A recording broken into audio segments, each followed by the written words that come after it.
देखो थ्योरी तो आप ये बोलते हो कि भाई अगर जो हमारा ऑब्जर्वर है अगर उसके अंदर कोई एक्सेलरेशन, इसकी मैथमेटिकल डेरिवेशन देखो आप।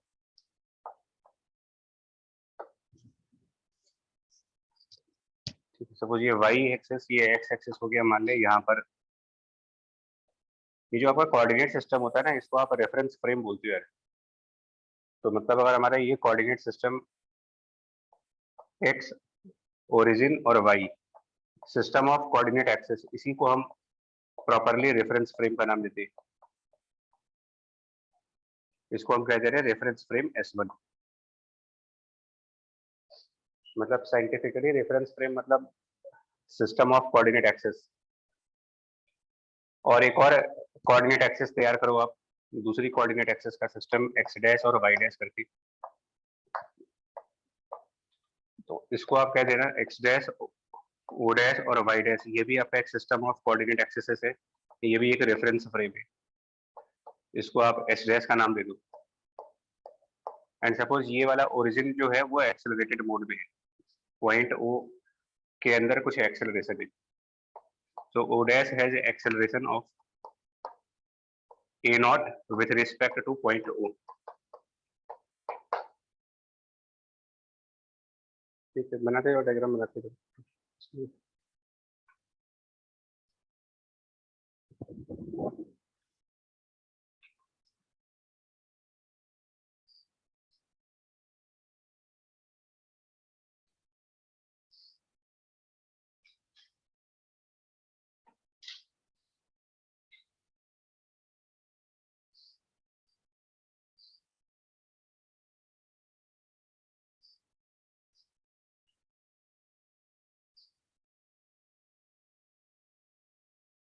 मतलब दो तरीके के कोऑर्डिनेट एक्सिस बनाए गए हैं। एक कोऑर्डिनेट एक्सिस ऐसा है जिसमें ओरिजिन फिक्स्ड है एंड इवन जो कोऑर्डिनेट एक्सिस है वो भी फिक्स्ड है, मतलब इनकी डायरेक्शन भी फिक्स्ड है। बहुत ध्यान से समझिएगा इसको।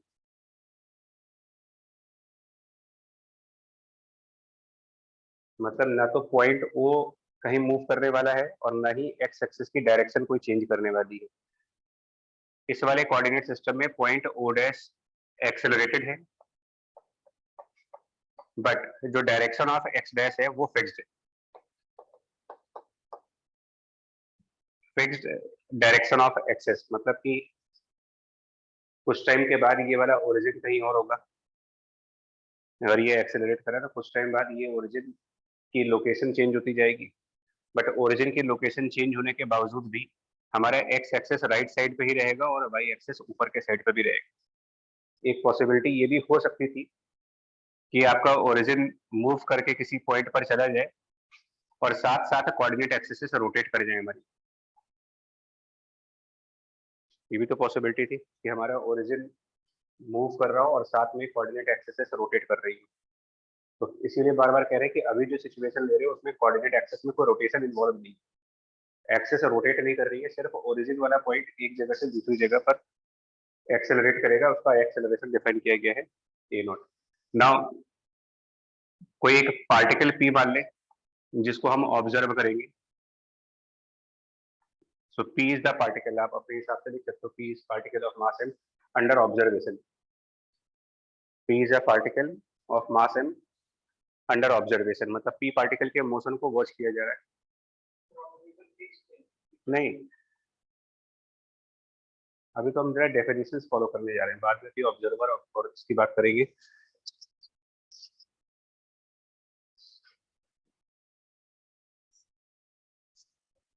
पी एक पार्टिकल है जिसका कुछ मास है और वो मूव कर रहा है और उसके मोशन को एनालाइज किया जा रहा है, मोशन को वॉच किया जा रहा है। हमारी जो फंडामेंटल डेफिनेशन है उसके हिसाब से चलेगा तो ओरिजिन से अगर आप पॉइंट पी को ज्वाइन करते हो तो ये वेक्टर पोजीशन वेक्टर कहलाएगा। This is position of a particle P relative to the point O. और अगर ओ डैश से इस पी को ज्वाइन करेंगे तो ये भी एक पोजीशन वेक्टर होगी, but this is position vector of the same particle relative to some other point O dash मान लेंगे इसको। ये डेफिनेशन है पोजीशन वेक्टर की, ओरिजिन से पार्टिकल को जो वेक्टर ज्वाइन करे। और ओ से ओ डैश को अगर हम ज्वाइन करते हैं, पॉइंट ओ से ओ डैश, तो इसको भी एक वेक्टर मान सकते हैं, ओ से ओ डैश वाले वेक्टर को। इसको कहेंगे position of O dash point relative to the point O.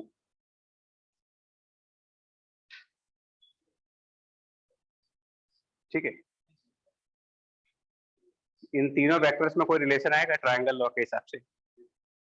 Vector का जो ट्रायंगल लॉ यूज करते हो ऐड करने के लिए, उस हिसाब से कोई रिलेशन होगा इन तीनों वेक्टर से?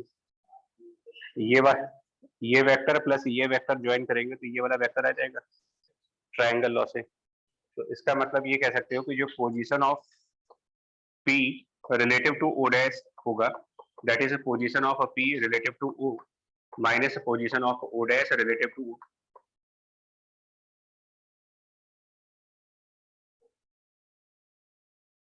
वही, और सारी कहानी पोजीशन से क्यों स्टार्ट करी जाती है ये भी बताते हैं आपको। पोजीशन से स्टार्ट करने के पीछे रीजन भी है। रेस्ट और मोशन की बेसिक डेफिनेशन ही यही सी है। रेस्ट को और मोशन को डिफरेंशिएट करने का जो पैरामीटर है वो यही तो है कि अगर किसी पार्टिकल की पोजीशन चेंज हो रही है तो वो मोशन में है, और पार्टिकल की पोजीशन चेंज नहीं हो रही तो वो रेस्ट में। तो everything start with the position vector. ना इनको डिफरेंशिएट करेंगे तो पोजीशन को डिफरेंशिएट करने पर काइनेमेटिक्स के थ्रू वेलोसिटी आ जाती है। तो इसको डिफरेंशिएट करेंगे तो यहाँ पर एक वेलोसिटी आएगी of point P with respect to O dash. यहाँ पर आ जाएगा velocity of point P with respect to O और minus velocity of O dash with respect to O। Differentiation करने से इंस्टेंटेनियस वेलोसिटी आएगी, because definition of instantaneous velocity is rate of change of position vector. इसको एक बार और differentiate कर लेते हैं, अगर वेलोसिटी को, इंस्टेंटेनियस वेलोसिटी को फिर से डिफरेंशिएट कर लेते हैं तो ये रहेगा acceleration of a point P with respect to O dash equals to A of P oblique O minus A of O dash with respect to O।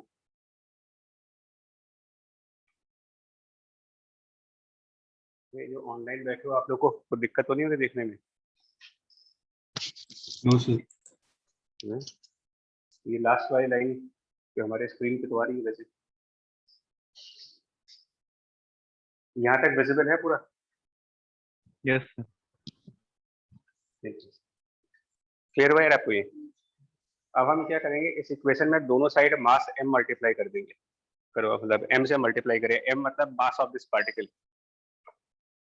Particle का जो मास है उससे हम पूरी इक्वेशन को मल्टीप्लाई कर देते हैं।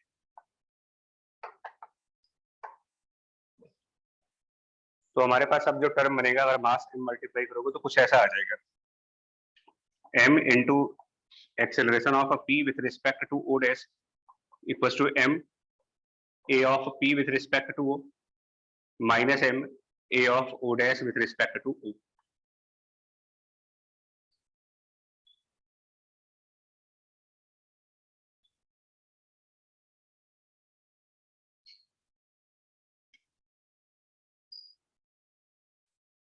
और ये जो माइनस वाली चीज आ रही है इसको थोड़ा सा इंटेंशनली हम क्या करने जा रहे हैं, प्लस करके और साथ में एक माइनस साइन और लगा देंगे। प्लस के बाद माइनस कर दें, वही चीज जाएगी।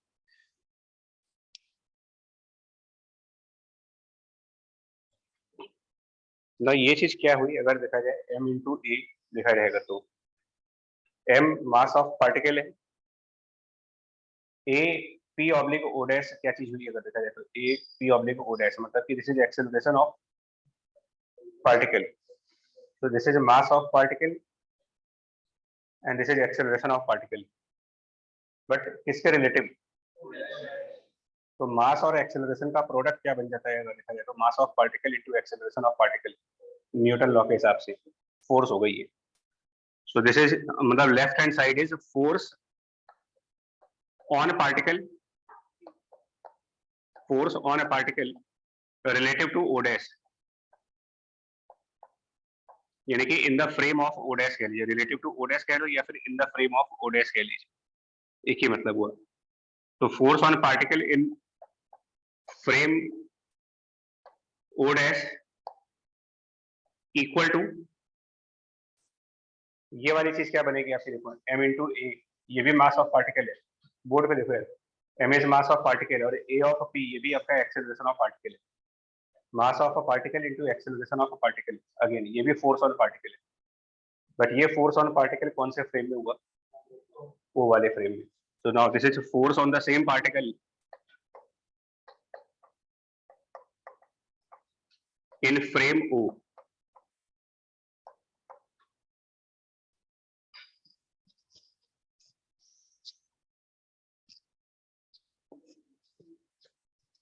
प्लस तीसरी चीज क्या है, देखो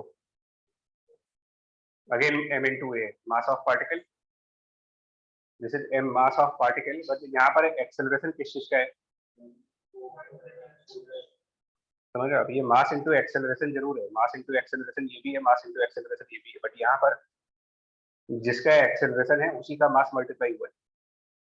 यहाँ पर मास जो है m दिया गया है, मास m वो तो इस पार्टिकल का यूज किया गया है, लेकिन मल्टीप्लाई किस चीज से कर रहे हैं उसको, वो o डैश पॉइंट की एक्सेलरेशन है, तो डायमेंशनली ये फोर्स हुआ, डायमेंशन वाइज फोर्स है, बट वैसे ये फोर्स क्वांटिटी नहीं बोली जाएगी, बिकॉज फोर्स में जो मास इंटू एक्सेलरेशन है, मास भी उसी पार्टिकल का होना चाहिए, एक्सेलरेशन भी उसका ही होना चाहिए। यहाँ पर आप मास किसी और पार्टिकल का यूज कर रहे हो और एक्सेलरेशन किसी और का है, तो ये एक्चुअल में फोर्स है नहीं, बट डायमेंशन वाइज ये क्या चीज है, फोर्स, डायमेंशनली फोर्स है बट एक्चुअली में फोर्स नहीं है, और इसीलिए सेकंड टर्म को आप नाम देते हो वर्चुअल हाइपोथेटिकल स्यूडो फोर्स। ये रीजन है इसको स्यूडो बोलने का, स्यूडो मतलब इमेजिनरी, जो फोर्स जैसा दिखे बट फोर्स हो ना, this second term is called pseudo force.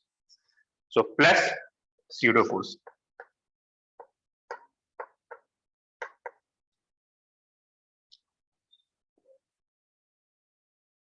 ये स्यूडो फोर्स नहीं है, ये तो वाकई में फोर्स है, क्योंकि जिस पार्टिकल का मास है उसी पार्टिकल की एक्सेलरेशन है, तो ये वाकई में फोर्स है, एक्चुअल में फोर्स है, रियल फोर्सेस है, ये भी आपका फोर्स है। बट ये जो टर्म है ये फोर्स जैसी दिखती है, मैथमेटिकली फोर्स दिखता है, बट एक्चुअल में फोर्स का टर्म है नहीं है, एंड इसीलिए इसको नाम बदल करके क्या रख दिया जाता है, स्यूडो यानी imaginary force, false image, pseudo मतलब फॉल्स हो गया, इमेजिनरी जो लगे तो फोर्स जैसा बट फोर्स है नहीं।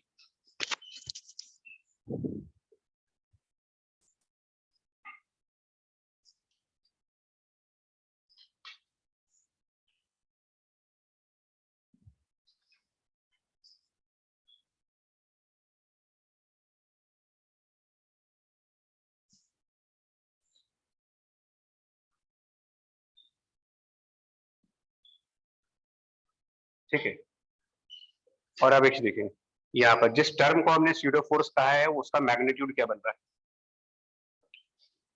जिस टर्म को आप स्यूडो फोर्स कह रहे हो उसका मैग्नीट्यूड पार्ट देखे जाएगा। पहली बात तो ये जो माइनस साइन बन रहा है उसका क्या सिग्निफिकेंस होगा यहाँ पर, तो माइनस, और ये एक वेक्टर क्वांटिटी है, तो minus of this A of O dash with respect to O. अच्छा एक और बात क्लियर कर दें, जो जिस रेफरेंस फ्रेम का ओरिजिन स्टेशनरी रहेगा उसको आप टेक्निकली इनर्शियल फ्रेम का नाम दोगे, इनर्शियल, और जिस रेफरेंस फ्रेम का ओरिजिन एक्सेलरेट कर रहा होगा उसको हम टेक्निकली नाम देते हैं non inertial. Inertial frame and non inertial frame, inertial frame मतलब जिसके कोऑर्डिनेट एक्सिस की डायरेक्शन चेंज ना हो रही हो, जिसका ओरिजिन कहीं पर शिफ्ट न कर रहा हो, और नॉन इनर्शियल रेफरेंस फ्रेम किसको कहा जाता है, जिसमें कोऑर्डिनेट एक्सिस का ओरिजिन मूव कर रहा हो एक्सेलरेशन के साथ, या फिर उसके कोऑर्डिनेट एक्सिस रोटेट कर रहे हो।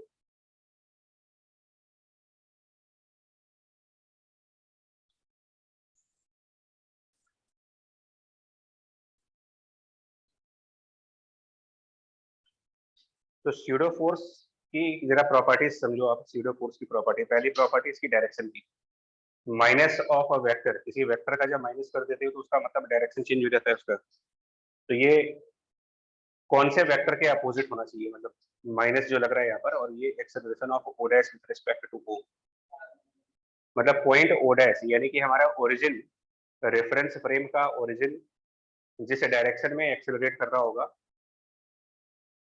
उसके अपोजिट साइड पर कौन सी रखोगे आप, pseudo, number one, direction of pseudo force is always, direction of pseudo force is always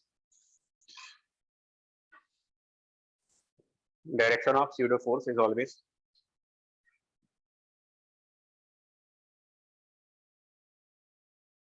opposite to acceleration of reference frame. Acceleration of reference frame. एक मिनट, बट वो भी ओ डैश की ये एक्सेलरेशन है किसके रिस्पेक्ट में? ओ के रिस्पेक्ट में, जो कि इनर्शियल है. तो it is opposite to the acceleration of reference frame with respect to some inertial frame. ये लैंग्वेज कंफ्यूजिंग है.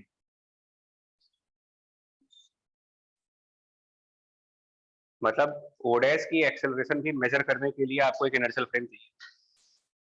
मतलब किसी स्टेशनरी पॉइंट के रिस्पेक्ट में ओ डैश क्या एक्सेलरेशन करता है, उस एक्सेलरेशन के अपोजिट साइड पर आपको स्यूडो फोर्स दिखाना पड़ेगा. इसको भी न्यूमेरिकल में भी समझाएगी, न्यूमेरिकली भी इस बात को समझाएगी, बट ये इंपॉर्टेंट लाइन थी.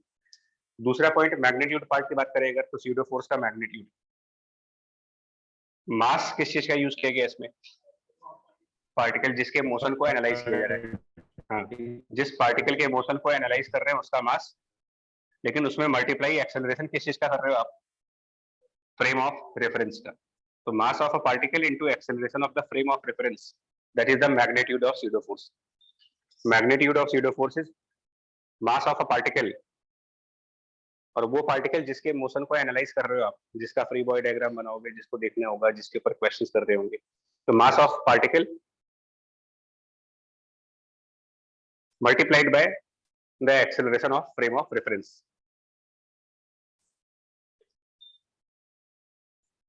फ्रेम ऑफ रेफरेंस को लेमैन की लैंग्वेज में बात करोगे तो ऑब्जर्वर कहते हैं बेसिकली, जिसमें मतलब कि ऑब्जर्वर की एक्सेलरेशन को और ऑब्जेक्ट के मास को मल्टीप्लाई करते हैं.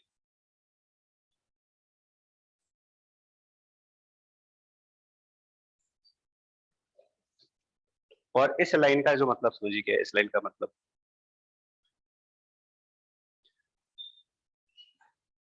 देखिए, ये भी आपका फोर्स ऑन पार्टिकल है और ये भी फोर्स ऑन पार्टिकल है, बट डिफरेंस क्या है फिर इनमें? This is also force on particle and this is also force on particle, but this term is force on particle in the frame O, जो कि इनर्शियल नॉन एक्सेलरेटिंग है. और ये आपका फोर्स ऑन पार्टिकल है, दोनों ही फोर्स ऑन पार्टिकल है, बट ये force on particle with respect to some inertial point, यानी कि नॉन एक्सेलरेटिंग ऑब्जर्वर के रिस्पेक्ट में. और ये भी फोर्स ऑन पार्टिकल है, but with respect to some non inertial, sorry ये इनर्शियल था, ये नॉन इनर्शियल था. मतलब force on particle with respect to some accelerating observer, force on the particle with respect to some accelerating observer is equal to force on a particle with respect to some non-accelerating observer plus pseudo force. ऐसे example देखिए, example तो हम अपने आप वही देंगे जो basic examples होते हैं. लाइक एक स्ट्रिंग से एक पार्टिकल मास में अटैच कर दो. आप स्ट्रिंग से एक मास पार्टिकल अटैच करके लिफ्ट के इनसाइड उसको रख देते हैं और लिफ्ट को ऊपर एक्सेलरेट कर देते हैं. तो अगर हम एक ऑब्जर्वर ग्राउंड पे ले और उसके रिस्पेक्ट में कोऑर्डिनेट एक्सिस बना ले, ये एक्स एक्सिस है, ये वाई एक्सिस है, तो ये आपका कौन सा फ्रेम कहलाएगा? जो ऑब्जर्वर ग्राउंड पे है और कोऑर्डिनेट एक्सिस भी ग्राउंड के ऊपर है, तो ये तो फिक्स्ड कोऑर्डिनेट एक्सिस हो गए.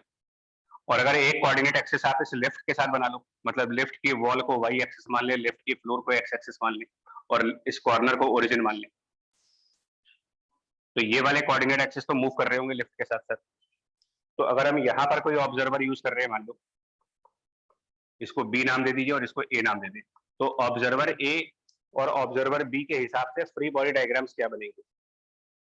तो सबसे पहले आप आओ, force on particle in the frame O. O मतलब कि नॉन एक्सेलरेटिंग, तो इसको आप ओ कह लीजिए, ये नॉन एक्सेलरेटिंग हो गया. ये जो एक्सेलरेट कर रहा है ओ डैश, इस पर्सन के हिसाब से इस मास का फ्री बॉडी डायग्राम कैसा बनेगा? तो इसके हिसाब से, इस पर्सन के हिसाब से इस मास पर कौन कौन सी फोर्सेस दिखाओगे? तो आंसर है एक mg की फोर्स दिखाएंगे और एक टेंशन फोर्स दिखाएंगे. ये इसका फ्री बॉडी डायग्राम हुआ. ये इस ऑब्जर्वर ओ के अकॉर्डिंग इस मास का फ्री बॉडी डायग्राम. और हमारे लिए ये चीज आ गई, force on particle in the frame हो, ये चीज आपने यहाँ पर डायग्राम में दिखाई हुई है।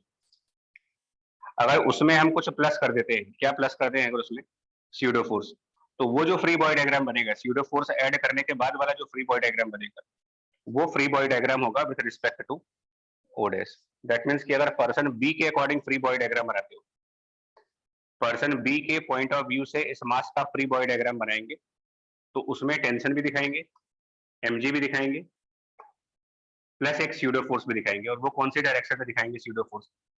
तो हाँ, ऑब्जर्वर के एक्सेलरेट करने की डायरेक्शन के अपोजिट साइड पर, यानी कि डाउनवर्ड डायरेक्शन में, और मास इस पार्टिकल का यूज करेंगे और एक्सेलरेशन इस पर्सन का यूज करेंगे, और पर्सन की एक्सेलरेशन वही रहनी है जो लिफ्ट की एक्सेलरेशन होनी है, तो m इंटू ए। ये डिफरेंस आएगा दोनों के फ्री बॉडी डायग्राम से, और यही चीज यहाँ पर वर्ड्स में लिखी गई। मतलब अगर इसको मैं और थोड़ा सा सिंपल वर्ड्स में कहूँ तो this is free body diagram from ground. अगर आपको सिंपल लैंग्वेज में बात करें तो free body diagram from ground and plus pseudo force, that becomes free body diagram from accelerated frame.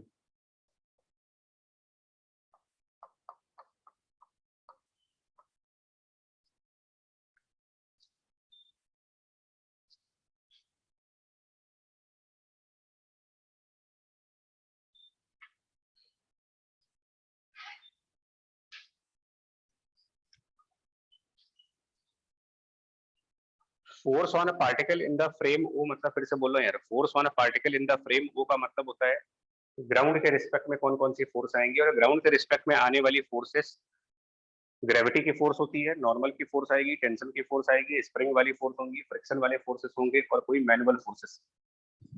मतलब इनको रियल फोर्स भी कहा जाता है। जो भी फोर्सेस आप ग्राउंड के फ्रेम से देखते हो ये सब रियल फोर्सेस नाम देते हैं। Tension is a real force, mg is also a real force, यहाँ पर भी टेंशन रियल फोर्स है, यहाँ पर भी mg रियल फोर्स है, बट दो रियल फोर्सेस के साथ एक वर्चुअल यानी इमेजिनरी फोर्स भी है जिसको आप स्यूडो का नाम देते हैं।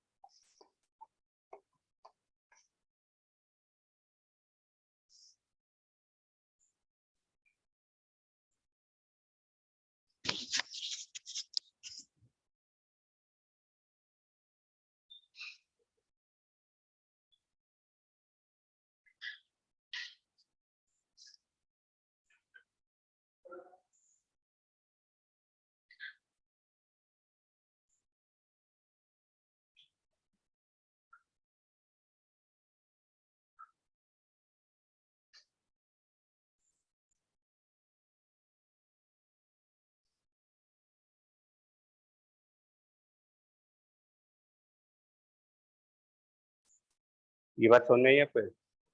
मतलब कि real force plus pseudo force कर दें, अगर real force plus pseudo force उसमें मिला दो आप, तो ये किसके रिस्पेक्ट में फ्री बॉडी डायग्राम बनेगा? हाँ, उस पर्सन के रिस्पेक्ट में फ्री बॉडी डायग्राम बनेगा जो पर्सन एक्सेलरेट कर रहा है।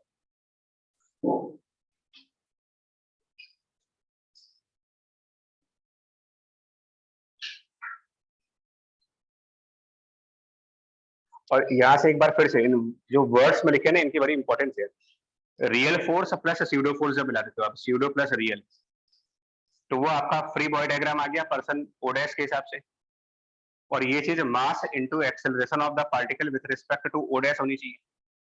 मतलब कि इन तीनों फोर्सेस का जो समेशन आएगा, resultant of these three forces should be the mass of particle and acceleration of particle with respect to O dash. तो अगर हम इन सबका रिजल्टेंट निकालें, इसका रिजल्टेंट, इसका रिजल्टेंट और इसका रिजल्टेंट, तो हम लिखेंगे टी माइनस ये दोनों डाउनवर्ड डायरेक्शन में, and should be mass m multiplied by इस मास का एक्सेलरेशन इस पर्सन के रिस्पेक्ट में, a of p with respect to o dash. मतलब ये वाला मास इस पर्सन के रिस्पेक्ट में कितनी एक्सेलरेशन पे चल रहा है इसके हिसाब से।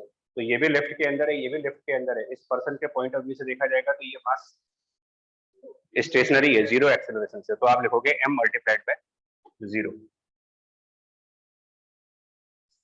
मतलब कि स्यूडो फोर्स लगाने के बाद जब न्यूटन लॉ लगाया जाएगा, स्यूडो फोर्स को ऐड करके जब न्यूटन लॉ यूज करेंगे तो उसमें आपको हमेशा रिलेटिव एक्सेलरेशन लगाना पड़ेगा। और अगर हमने स्यूडो फोर्स का यूज नहीं किया है, अगर हम फ्री बॉडी डायग्राम में स्यूडो फोर्स ऐड नहीं करते मान लो, और तब हम हमारा न्यूटन लॉ लगाएं, तो हम लिखेंगे T minus M G will be mass m। ना अब हम ग्राउंड वाले पर्सन के पॉइंट ऑफ व्यू से एक्सेलरेशन चेक करेंगे, तो इसके रिलेटिवली ये मास कितनी एक्सेलरेशन पे चल रहा होगा, a से, तो it's will be ma। Basically दोनों का रिजल्ट सेम आएगा, रिजल्ट विल बी सेम। तो मतलब ये जरूरी नहीं है कि हम स्यूडो फोर्स को लगा करके क्वेश्चन करें, बट ध्यान रखिएगा जब भी स्यूडो फोर्स अगर आपने कंसिडर किया है, अगर फ्री बॉडी डायग्राम में स्यूडो काउंट है, तो आप रिलेटिव एक्सेलरेशन का यूज करोगे न्यूटन लॉ के टाइम पर, और अगर फ्री बॉडी डायग्राम का यूज नहीं कर रहे हो आप, तो जो एब्सोल्यूट एक्सेलरेशन है वो यूज करेंगे इक्वेशंस बनाते समय, राइट। इंक्लूड कर लिया है स्यूडो फोर्स, तो न्यूटन लॉ की इक्वेशन में हम ऑब्जेक्ट का रिलेटिव एक्सेलरेशन डालेंगे। स्यूडो फोर्स इंक्लूड नहीं किया है अगर, तो न्यूटन लॉ की इक्वेशन में ऑब्जेक्ट का जो एक्चुअल एक्सेलरेशन यानी कि एब्सोल्यूट एक्सेलरेशन है वो यूज किया जाए। इसको अदरवाइज ऐसे भी कह सकते हो कि अगर आप स्यूडो फोर्स की हेल्प से किसी मास की एक्सेलरेशन कैलकुलेट कर रहे हो, अगर हम स्यूडो फोर्स की हेल्प से किसी मास की एक्सेलरेशन कैलकुलेट कर रहे हैं, तो वो उस मास की एक्चुअल एक्सेलरेशन कैलकुलेट की जाएगी या रिलेटिव एक्सेलरेशन कैलकुलेट की जाएगी। Calculation of acceleration with the help of pseudo force, relative acceleration. अब पॉइंट सुनो, सुनने में ये सब ठीक लगता है, सुनने में ना ये जितनी बातें सुन रहे हो ऑलमोस्ट सबको पता है पहले से, फिर भी मैं लिख दे रहा हूँ यहाँ पर।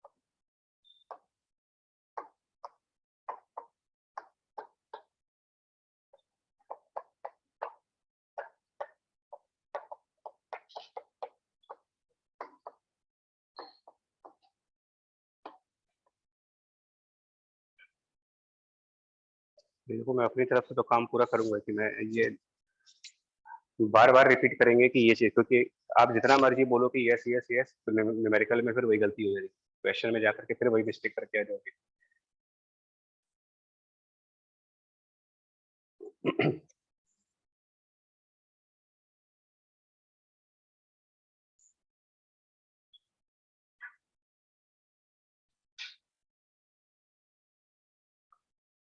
ठीक है, क्योंकि मैं ये बोला ना स्यूडो फोर्स के बारे में ये पता होना, सब पता तो सभी को है, ऑलमोस्ट सबको पता होता है, आपको इस लेक्चर से पहले भी पता था कि स्यूडो फोर्स कैसे करते हैं। अब आप मुझे बताओ कि आपको अभी तक कुछ कुछ ये बात समझ में आई है कि स्यूडो फोर्स का एडवांटेज कहाँ पर है, ऑब्जेक्ट का एब्सोल्यूट एक्सेलरेशन निकालने में या फिर ऑब्जेक्ट के रिलेटिव एक्सेलरेशन निकालने में, रिलेटिव निकालने में। तो जिन क्वेश्चंस में रिलेटिव एक्सेलरेशन पूछा जाएगा वहां पर आपको स्यूडो फोर्स यूज करना है।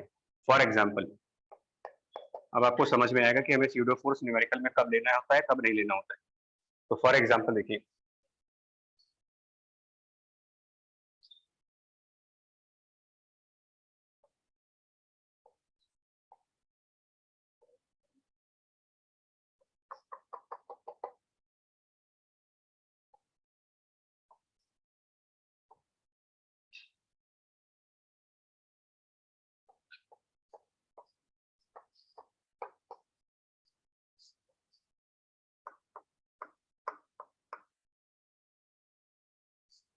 इसमें एक रोप है और रोप के ऊपर कोई पर्सन जो है वो क्लाइंबिंग कर रहा है, रोप क्लाइंबिंग का एग्जांपल है।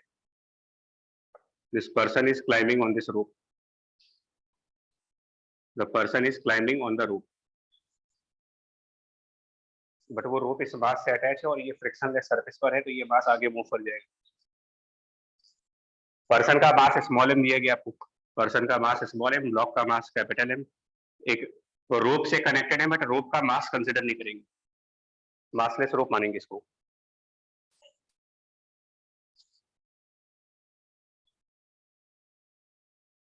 ठीक है, and the person pulls the rope, given that the person is pulling the rope, the person is pulling the rope with a force of capital F. The person is pulling the rope with a force of capital F. The person is pulling the rope with a force of capital F. Find the acceleration of person. Find the acceleration of a person. First part, relative to ground. B part, relative to rope. Relative to rope.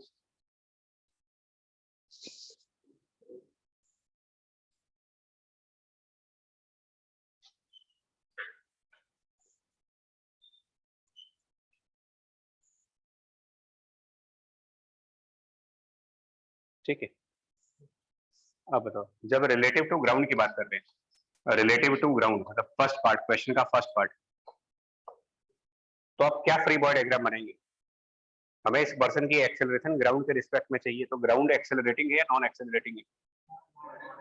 तो यहाँ पर pseudo force count नहीं करेंगे, तो जो actual जो real forces हैं वो दिखाइए। तो इस पर्सन का जब फ्री बॉडी डायग्राम बनाएंगे तो उसमें एक फोर्स आप mg की दिखाओगे, और ये पर्सन अगर रोप को पुल करेगा with the force of F, तो न्यूटन थर्ड लॉ के हिसाब से ये रोप भी इस पर्सन को अपवर्ड पुल करेगी with the same force capital F। बस यही दो फोर्सेस दिखाएंगे इसके अंदर, और इसकी एक्सेलरेशन आप इजीली निकाल सकते हो। अगर इसमें ए एक्सेलरेशन हो तो न्यूटन लॉ की इक्वेशन बन जाएगी F minus mg will be equal to ma। So acceleration की आंसर आ जाएगा F minus mg by m। Second part question का है जिसमें ये पूछा गया है पर्सन की एक्सेलरेशन रिलेटिव टू रोप। अब इसका फ्री बॉडी डायग्राम, तो जिसके रिलेटिवली एक्सेलरेशन निकालने को कहा जा रहा है आपसे क्वेश्चन में, हमें रोप के रिलेटिव कहा जा रहा है, तो ये रोप एक्सेलरेटिंग है या नॉन एक्सेलरेटिंग है? एक्सेलरेटिंग, बिकॉज जब आप रोप को डाउनवर्ड पुल करोगे तो रोप में एक्सेलरेशन आएगी। तो क्योंकि अब आप एक एक्सेलरेशन फाइंड आउट करने जा रहे हो, एक्सेलरेशन निकालने जा रहे हो किसी ऐसी चीज के रिस्पेक्ट में जिसमें खुद एक्सेलरेशन आ रहा है। तो अब हम इस पर्सन का जब फ्री बॉडी डायग्राम बनाएंगे तो उसमें रियल फोर्स mg और कैपिटल F के अलावा, इन दो रियल फोर्सेस के अलावा स्यूडो भी काउंट करेंगे। और किधर की तरफ, तो आप जिसके रिलेटिव निकाल रहे हैं ना, हम लोग रिलेटिव टू रोप निकाल रहे हैं, तो हम रोप की एक्सेलरेशन देखेंगे कौन सी डायरेक्शन में है। रोप डाउनवर्ड जाएगा, तो स्यूडो फोर्स उसके अपोजिट यानी कि अपवर्ड। देखिए कुछ लोग यहाँ पर ये भी होता है acceleration of person relative to rope, इसमें कुछ लोग कंफ्यूज होते हैं कि आप पर्सन की एक्सेलरेशन के अपोजिट दिखाओगे या रोप के एक्सेलरेशन के अपोजिट दिखाओगे। मतलब जिसके रिलेटिव एक्सेलरेशन कैलकुलेट हो रही है, जिसके रिलेटिव एक्सेलरेशन कैलकुलेट कर रहे हैं उसकी एक्सेलरेशन के अपोजिट दिखाइए, जिसका रिलेटिव एक्सेलरेशन कैलकुलेट कर रहे हैं उसके अपोजिट नहीं। पर्सन का तो आप कैलकुलेट कर रहे हो, बट कैलकुलेट कर रहे हो रोप के रिलेटिव, तो जिसके रिलेटिवली कैलकुलेशन हो रही है ये जिस डायरेक्शन में एक्सेलरेट करेगा उसके अपोजिट स्यूडो फोर्स दिखाएंगे, और उसकी वैल्यू कितनी दिखाएंगे? स्यूडो फोर्स की वैल्यू, स्यूडो फोर्स की वैल्यू दिखाओगे आप जिसका एक्सेलरेशन कैलकुलेट करने जा रहे हो उसका मास तो उसका रखेंगे जिसकी एक्सेलरेशन कैलकुलेट हो रही है, लेकिन उसको मल्टीप्लाई करेंगे जिस एक्सेलरेशन से, वो होगा जिसके रिलेटिव कैलकुलेट कर रहे हो, यानी it will be multiplied by the acceleration of rope.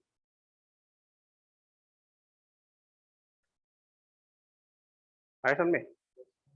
Pseudo force का एप्लीकेशन सिर्फ तभी हो सकता है जब आप किसी रिलेटिव एक्सेलरेशन कैलकुलेट करने को कहा जाए। हमने यहाँ पर स्यूडो फोर्स का कोई यूज नहीं किया क्योंकि रिलेटिव एक्सेलरेशन पूछा ही नहीं गया था। और मान लिया अब एक्सेलरेशन आ जाएगी ए डैश मान लो, तो अब हमारी इक्वेशन बन जाएगी F plus m into A R minus M G equal to m into A dash. इसमें ए डैश किस चीज की एक्सेलरेशन आ रही है? पर्सन की, एब्सोल्यूट या फिर किसी के रिलेटिव। स्यूडो फोर्स काउंटेड है यहाँ पर, तो इसका मतलब अब रिलेटिव एक्सेलरेशन ही आ रही है। ठीक है, अब ए ऑफ रोप कितना होगा? क्योंकि इसमें रोप की एक्सेलरेशन रखनी पड़ेगी आपको। तो ये रोप कितनी एक्सेलरेशन से नीचे आएगा ये पता लगाने के लिए रोप इस मास m से अटैच है, तो जिस जिस एक्सेलरेशन से ये मास आगे बढ़ रहा होगा उसी एक्सेलरेशन से रोप भी आ रही होगी। तो रोप की एक्सेलरेशन और इस ब्लॉक की एक्सेलरेशन सेम आएगी, और इस ब्लॉक की एक्सेलरेशन आएगी because of the tension force, and tension उतना ही होगा जितना कि आप पुलिंग फोर्स लगा दें इसके ऊपर F। तो F बाई M ब्लॉक का एक्सेलरेशन, और वही चीज इसे रोप की एक्सेलरेशन आएगी। तो ये जो A ऑफ रोप है इसको आप फर्दर लिख सकते हो, A ऑफ रोप को लिख सकते हैं F divided by capital M। लो वहां से A डैश कैलकुलेट करूं।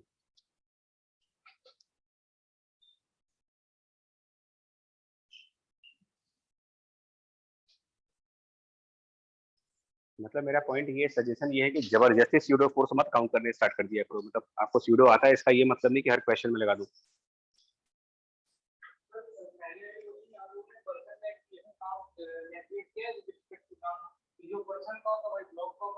नहीं होगा ना, ये तो गलती समझ रहे हो आप, ये तो गलत है। पर्सन की एक्सेलरेशन और ब्लॉक की एक्सेलरेशन सेम नहीं होगी। तो रोप के ऊपर आप चढ़ रहे हो, रोप से बंधे नहीं हो, फांसी नहीं लग गई। हाँ, अगर पर्सन को लटका दे रोप से बिल्कुल गले बांध के तो दोनों के सेम आएंगे, वो चीज नहीं है यहाँ पर।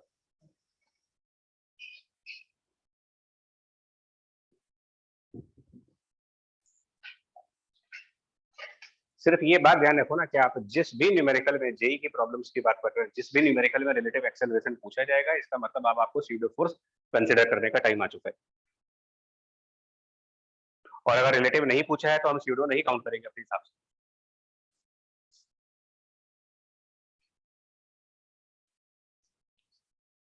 ठीक है, क्लियर हुआ ये? नेक्स्ट क्वेश्चन देखो।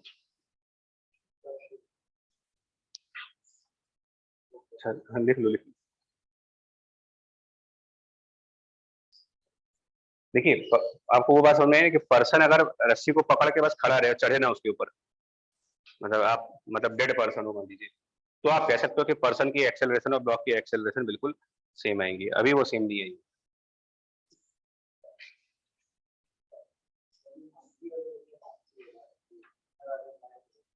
मंकी वाले क्वेश्चन में मंकी भी तो क्लाइंबिंग कर रहा है ना उसके ऊपर, तो मंकी मंकी को ब्लॉक नहीं मान सकते कि रस्सी से बंधा हुआ थोड़ी है वो तो चढ़ रहा है उसके ऊपर, तो बंधा कैसे हुआ? बंधा होने का मतलब तो फिर ये हुआ कि वो रोप के साथ साथ चलेगा। बट वो थोड़ा डिफरेंट है यार, वो क्वेश्चन जो मंकी वाला क्वेश्चन जो आप लाए हो वो इससे अलग है। क्या लिख लिया इसको? और क्वेश्चन लिखो जरा, एग्जाम्पल 2।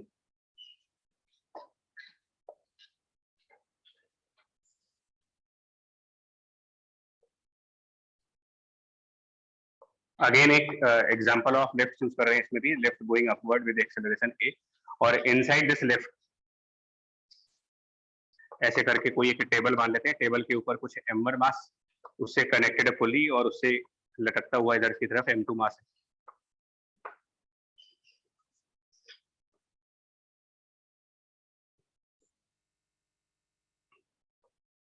मतलब ऐसे कोई एक स्टूल मान लो आप, स्टूल के ऊपर हमने m1 रखा, उधर से m2 को लटका दिए।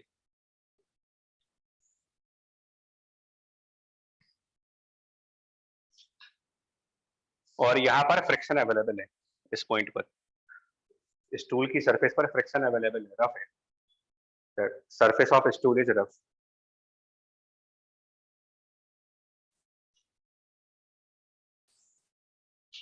बाकी वैल्यूज गिवन है m1, नहीं m2 टच नहीं कर रहा है स्टूल को, स्टूल से अलग है वो। m1 2 किलोग्राम, m2 4 किलोग्राम, ये 2 किलोग्राम, ये 4 किलोग्राम। एक्सेलरेशन गिवन है 2 metre per second square, a equal to 2 metre per second square. First question है यहाँ पर, find the minimum coefficient of friction, find the minimum coefficient of friction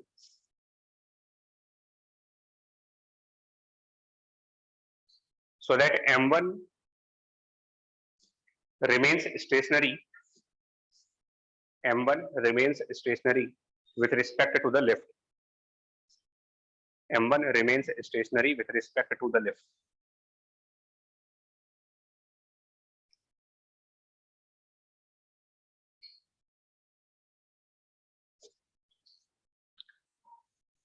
देखो आपको कैसे मालूम चलता है कि इस क्वेश्चन में स्यूडो फोर्स को लेना है कि नहीं लेना है? क्वेश्चन के लैंग्वेज से ही मालूम चलेगा आपको, ऐसे को बताने वाला आएगा नहीं कि आप इसको स्यूडो लगाओ। M1 remains stationary with respect to the lift, इस लाइन का पूरा क्या मतलब निकल के आ रहा है कि लिफ्ट के रिलेटिवली M1 की एक्सेलरेशन 0 है, तो आपको रिलेटिव एक्सेलरेशन की इंफॉर्मेशन दी जा रही है क्वेश्चन में, मतलब कि स्यूडो फोर्स लगाइए इसमें। बनाओ फ्री बॉडी डायग्राम क्या होगा, M1 और M2 का फ्री बॉडी डायग्राम।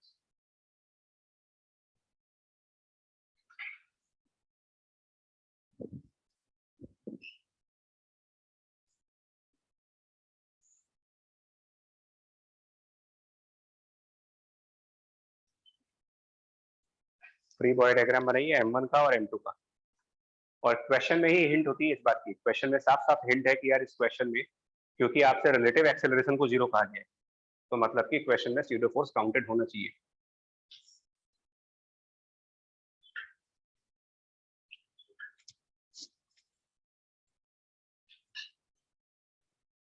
तो M1 के डायग्राम में क्या ऐसा कुछ होगा यार कि M1G नीचे की तरफ, नॉर्मल रिएक्शन N1 ऊपर की तरफ, tension force T right side, tendency of motion forward होगी तो फ्रिक्शन बैकवर्ड, और क्योंकि हम मिनिमम की बात कर रहे हैं यहाँ पर, मिनिमम म्यू निकालना है, तो इसका मतलब लिमिटिंग फ्रिक्शन ले लेते हैं डायरेक्टली, तो इसको हम डायरेक्टली म्यू N1 कर ले, फ्रिक्शन को डायरेक्ट लिमिटिंग ले सकते हो।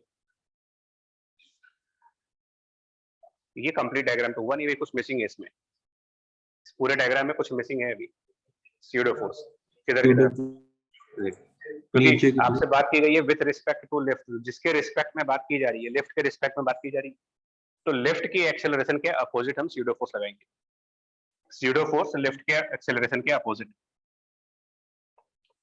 और होगा कितना, जिसके रिस्पेक्ट में बात की गई है, लिफ्ट के रिस्पेक्ट में बात की गई है, तो उसका एक्सेलरेशन ले लो, और जिस ऑब्जेक्ट का डायग्राम बना रहे हो उसका मास यूज कर लो उसमें, m1 into 8 स्यूडो फोर्स, जिसको ऑब्जर्व कर रहे हैं और जिसके रिस्पेक्ट में ऑब्जर्व कर रहे हैं, दोनों का मल्टीप्लिकेशन। उधर M2 का जब डायग्राम बनाएंगे, M2 का फ्री बॉडी डायग्राम, तो उसके लिए M2G ऊपर टेंशन फोर्स T, और कोई नॉर्मल वॉर्मल तो आएगा नहीं इसके अंदर, बट इसमें भी स्यूडो आएगा।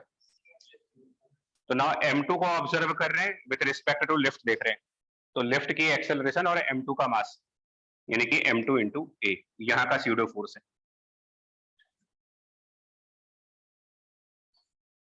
Right.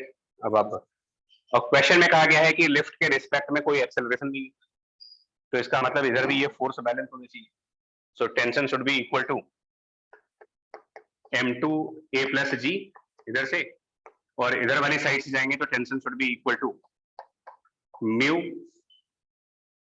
N1, but N1 mg नहीं होगा, फिर से जाना, ये भी कॉमन मिस्टेक होती है, N1 mg के बराबर नहीं है, mu into N1, but N1 is M1A plus M1G। और वहां से टेंशन की वैल्यू लिया, और टेंशन की ये वैल्यू यहाँ ले आइए, एंड म्यू की वैल्यू निकालते कितनी आएगी, M2 बाई कितना आएगा, ये 2 आ रहा है, हालांकि पॉसिबल नहीं है, बट पॉसिबल है, ऐसा नहीं है ना, म्यू 1 से ज्यादा भी आते हैं कभी कभी, मतलब म्यू 2, तो इसमें कोई ऐसी प्रॉब्लम नहीं है, 1.6 के भी म्यू होते हैं, 1.7 तक के म्यू आते हैं। क्या ये जो आंसर है ये ए की वैल्यू पर डिपेंडेंट हुआ, मतलब अगर हमारा एक्सेलरेशन ना भी होता तो भी यही आंसर आता, क्योंकि आप देखो जो कैलकुलेशन कर रहे हो उसमें ए तो बाद में कैंसिल हो रहा होगा, तो answer independent of acceleration of lift है। फिलहाल म्यू की वैल्यू कितनी आ रही है इसमें, 2 आ रही है। थोड़ा सा रियलिस्टिक करने के लिए काम करो, थोड़ा सा स्लाइड चेंजेस कर दो आप, M1 4 कर लें और M2 को 2 कर लें, उल्टा कर दे, मासेस बदल दे, M1 को 4 और M2 को 2, तो ये वैल्यू 2 की बजाय हाफ आ जाएगी, तो थोड़ा रियलिस्टिक लगेगा, हाफ, मतलब म्यू इज हाफ। ना इसी क्वेश्चन का बी पार्ट, क्वेश्चन का B part of the question, और मैं इसको ऑब्जेक्टिवली पूछूंगा, सपोज दैट म्यू इज 0.4, क्या होगा इस केस में? ये रेस्ट पे रहेंगे, क्योंकि अभी ए पार्ट में आपने ये निकाला है कि दोनों को लिफ्ट के रिस्पेक्ट में स्टेशनरी करने के लिए म्यू की मिनिमम वैल्यू चाहिए आपको 0.5, और मैं बी पार्ट में म्यू ले रहा हूँ आपको 0.4 का, मतलब जितनी चाहिए थे, जितना फ्रिक्शन चाहिए था उससे कम हो गया। तो इसका मतलब ये हो गया कि M1 M2 दोनों मोशन करेंगे यहाँ पर। तो ऑब्जेक्टिव क्वेश्चन में फर्स्ट ऑप्शन है magnitude of acceleration of M1, magnitude of acceleration of M1 is equal to that of M2, is equal to that of M2.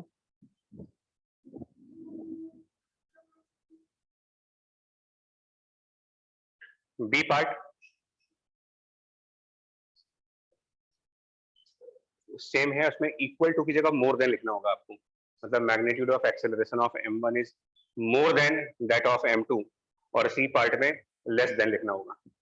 मतलब ये तीन ऑप्शन है, इक्वल टू, मोर देन और less than.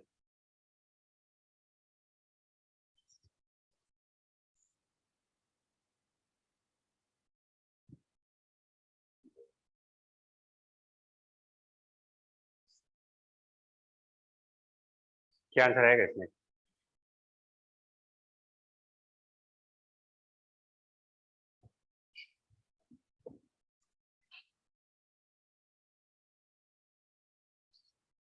Equal होना चाहिए। चाहिए नहीं बच्चे, चाहिए ऐसा नहीं होगा। नहीं सर इक्वल ही होगा, क्योंकि एग्जैक्टली जब मूव करेंगे तो दोनों साथ ही मूव करेंगे, स्ट्रिंग से कनेक्ट है। ठीक, बाकी डेटा वही यूज करेंगे, पुराना वाला है, मतलब M1 4, M2 2 और A बराबर 2, वो सब एज इट इज रहेगा, सब डेटा वही थी, बस खाली म्यू 0.5 की जगह 0.4 ले लेते हैं।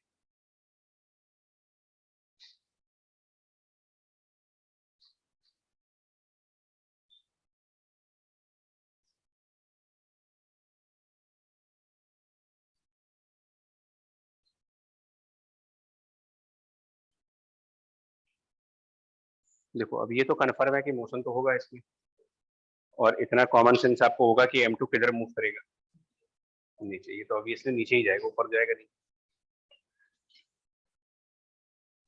तो अगर हम यही फ्री बॉडी डायग्राम कंटिन्यू करें और ये कह दें कि M2 will be going downward with A dash acceleration,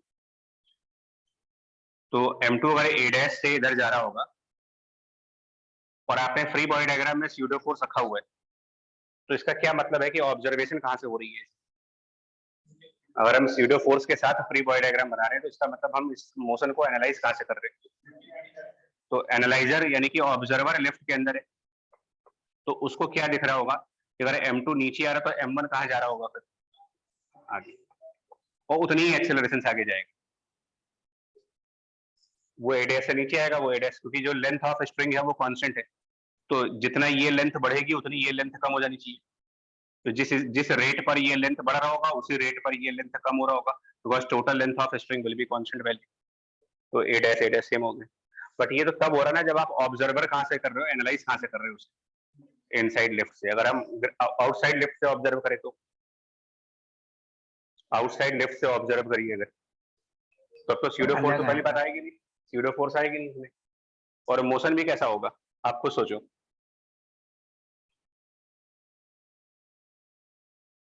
left ऊपर जा रही है और साथ में ये वाला मास लेफ्ट के अंदर फॉरवर्ड मोशन कर रहा है, तो ओवरऑल मोशन कैसा होगा इसका? मतलब आप सोचो ना, अगर आप इसी के लेवल पर सोचिए, आप M1 के ही लेवल पर बाहर, M1 के ही लेवल पर बाहर सपोज दैट ग्राउंड पे होते, मान लीजिए M1 के लेवल पे होते, तो थोड़ी देर बाद आपको ये M1 कहाँ दिख रहा होता? उसी लेवल पे दिखेगा आपको। क्या इस लेवल से ऊपर ही चला जाएगा ये, और थोड़ा राइट भी चला जाएगा? तो इसका मतलब आपके हिसाब से इसकी पोजीशन कौन से डायरेक्शन में चेंज हुई है? वर्टिकल डायरेक्शन में चेंज हुई है, हॉरिजॉन्टल चेंज हुई है, दोनों डायरेक्शन में हुई है। तो इसका मतलब बाहर से देखोगे तो M1 की एक्सेलरेशन A डैश भी दिखेगी और A, तो इसका रिजल्टेंट एक्सेलरेशन आएगा A डैश और A का रिजल्टेंट, समझ पा रहे हो? और बाहर से देखने पर M2 का मोशन नीचे भी जा रहा है, लेफ्ट के अंदर नीचे जा रहा है, बट लेफ्ट इटसेल्फ ऊपर चल रही है भाई,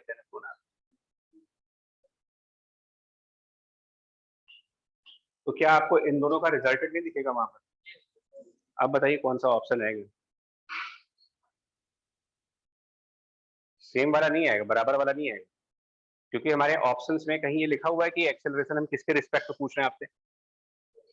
ऑप्शन तो ये तो हमारे दिमाग, हम अपने दिमाग में ये सोच के बैठे ना भाई, आप अपने दिमाग में सोच के बैठे हो कि हम लिफ्ट के अंदर से देखेंगे, बट क्वेश्चन थोड़ी बोल रहा है उसके हिसाब से।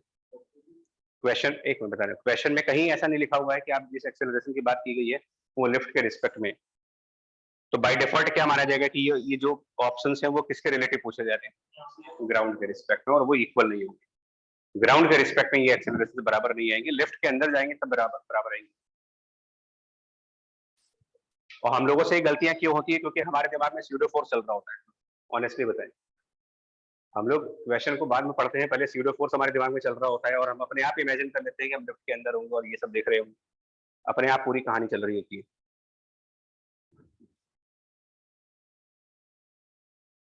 सो they are not equal. In fact अगर मैं कैलकुलेट करके दिखाऊं कि क्या आंसर्स आएंगे, देखिए तो अब हमारी इक्वेशंस क्या बनेगी। देखो, अगर ये डाउनवर्ड एक्सेलरेट करेगा तो आपकी इक्वेशंस ऐसे बनेगी, m2 into A plus m2 into G minus T equal to m2 into A dash. एक इक्वेशन ये बन जाएगी था, और इधर वाले मास की जो आंसर बनेगा इधर वाले मास के लिए, ये फॉरवर्ड एक्सेलरेट करेगा तो आप देखोगे t माइनस फ्रिक्शन, यानी कि t minus this value will be m1 into A dash. दोनों इक्वेशंस को ऐड कर लो, अब ए डैश निकालो पहले कितना आता है, दोनों इक्वेशंस को ऐड करके। बाकी सब दे रखा है, m1 m2 की वैल्यू गिवन है, a की वैल्यू 2 है।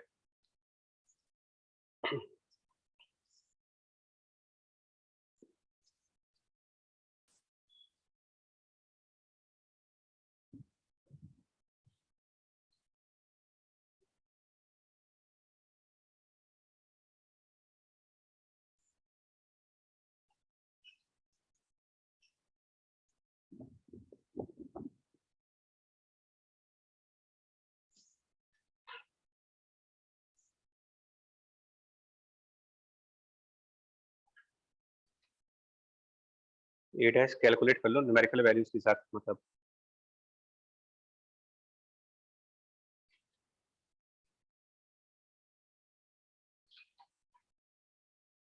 तो 3.3 पॉइंट। तुम लोग बता कितना आ रहा है, पूछा रहा है किसी का answer?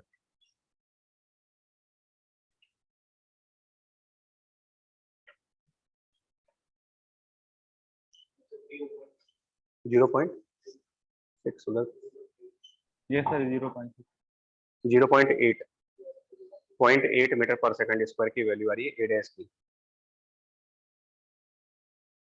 A dash is 0.8 metre per second square. But ये आंसर जानते हो लिफ्ट के रिस्पेक्ट में है, बार बार बोल रहा हूँ, क्योंकि स्यूडो फोर्स अगर डायग्राम में है तो फिर एब्सोल्यूट एक्सेलरेशन आ ही नहीं सकता है, रिलेटिव ही आएगा। और स्यूडो फोर्स में जिस एक्सेलरेशन का यूज किया गया वो लिफ्ट का है, तो इसका मतलब ये जो भी कैलकुलेशन है वो विद रिस्पेक्ट टू लिफ्ट हुई है। तो लिफ्ट के रिस्पेक्ट में ये 0.8 से फॉरवर्ड जा रहा है, ये 0.8 से डाउनवर्ड। अब ग्राउंड के रिस्पेक्ट में क्या हो रहा होगा? तो विद रिस्पेक्ट टू ग्राउंड में ये स्यूडो फोर्स होते नहीं, पहली बात, और उसके लिए हम दोबारा मतलब ये काम करेंगे भी नहीं। इसीलिए ये लाइन बार बार आपसे कह रहा हूँ कि ये लाइन अपने नोट्स में रखिएगा, रिवीजन नोट्स में, शॉर्ट नोट्स में ये लाइन बड़ी इंपॉर्टेंट है। ग्राउंड के रिस्पेक्ट में ये मास m1 किस एक्सेलरेशन पे चल रहा होगा?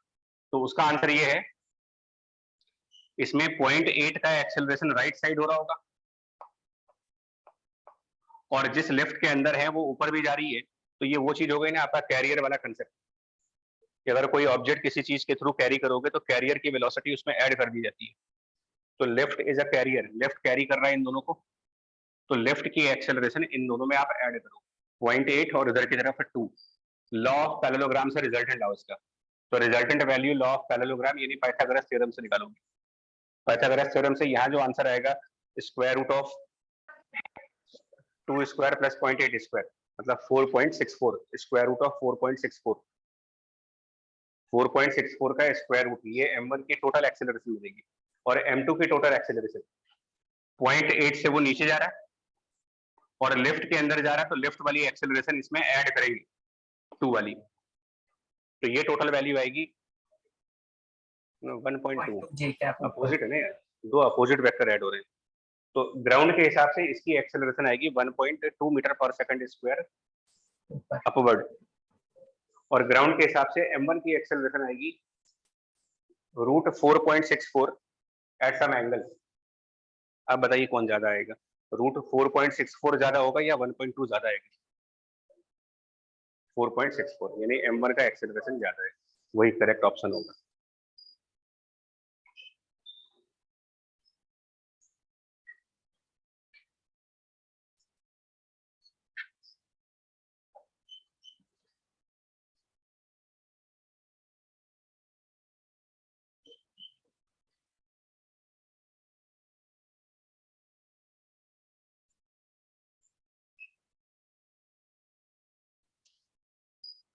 नेक्स्ट एग्जांपल, तीसरा प्रॉब्लम देखिए।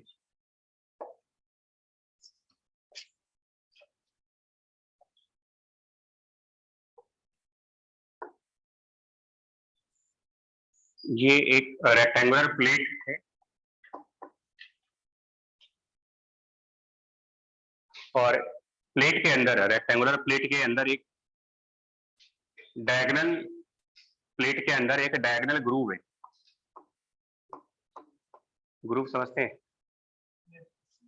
ये चीज जैसे डस्टर में अगर देखोगे तो ये जो गड्ढा है बीच में, ये ग्रूव है। तो इसी को मान लो आपकी एक रेक्टेंगुलर फेस है और अंदर एक गड्ढा है, इस गड्ढे में एक ऑब्जेक्ट रख दो आप, तो इसमें ये बॉडी मूव किस तरफ कर सकती है, इसको ग्रूव कह रहे हैं। ग्रूव मतलब जो खांचा बोलते हो जिसको।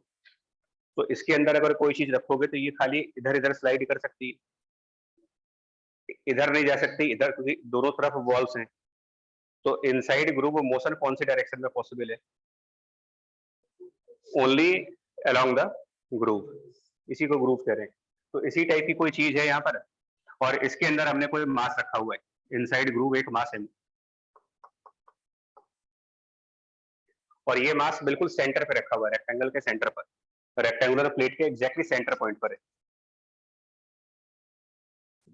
मास m is exactly at the center point of this rectangle.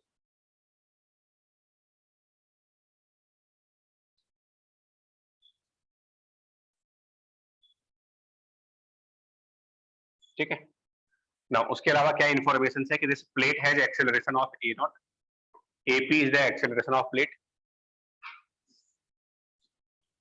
Groove की जितनी भी वॉल्स होंगी, मतलब at every wall of the groove, total walls कितनी होती है ग्रूव की? भैया आप देखो, अगर कोई चीज आप ग्रूव इस ग्रूव में रखोगे तो उसके कॉन्टेक्ट कहाँ कहाँ पर बनेंगे? इधर वाली साइड से, इधर वाली साइड से, और इधर नीचे जो बेस है। तो 3 साइड कॉन्टेक्ट बनता है ग्रुप के अंदर। तो at every contact the friction coefficient is mu, the friction coefficient is mu at every contact. और प्लेट की एक्सेलरेशन एपी गिवन है। Find the acceleration of mass, find the acceleration of mass with respect to the plate, find the acceleration of mass with respect to plate, और ये angle theta given है groove का। Find the acceleration of mass with respect to plate, और ये पूरा figure horizontal है, ये भी दिया है। The complete structure is in the horizontal surface, complete structure is on a horizontal surface.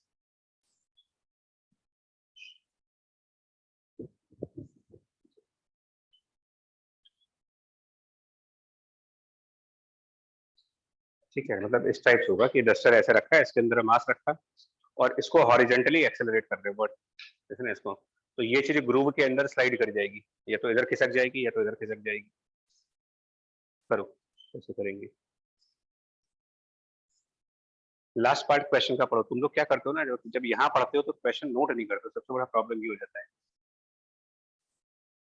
और जब खुद से कर रहे होते हो तो क्वेश्चन समझ नहीं पाते हो। तुम लोगों को लगता है कि स्यूडो फोर्स आता है, मेरे को आता तो सबको ही भाई, सबको आता है, जितने बच्चे पेपर देंगे सबको आता है। सबको ये नहीं आता ना कि लगाना कब ऐसे। इस क्वेश्चन में लगाना स्यूडो फोर्स आपको क्या पूछा जा रहा है? एक्सेलरेशन ऑफ, तो रिलेटिव पूछा है, तो इसका मतलब स्यूडो लगना ही लगना है इसमें। रिलेटिव एक्सेलरेशन का क्वेश्चन है तो स्यूडो आएगा। अब इस मास पर फोर्सेस कौन कौन से दिखाएंगे, फ्री बॉडी डायग्राम बनाओ।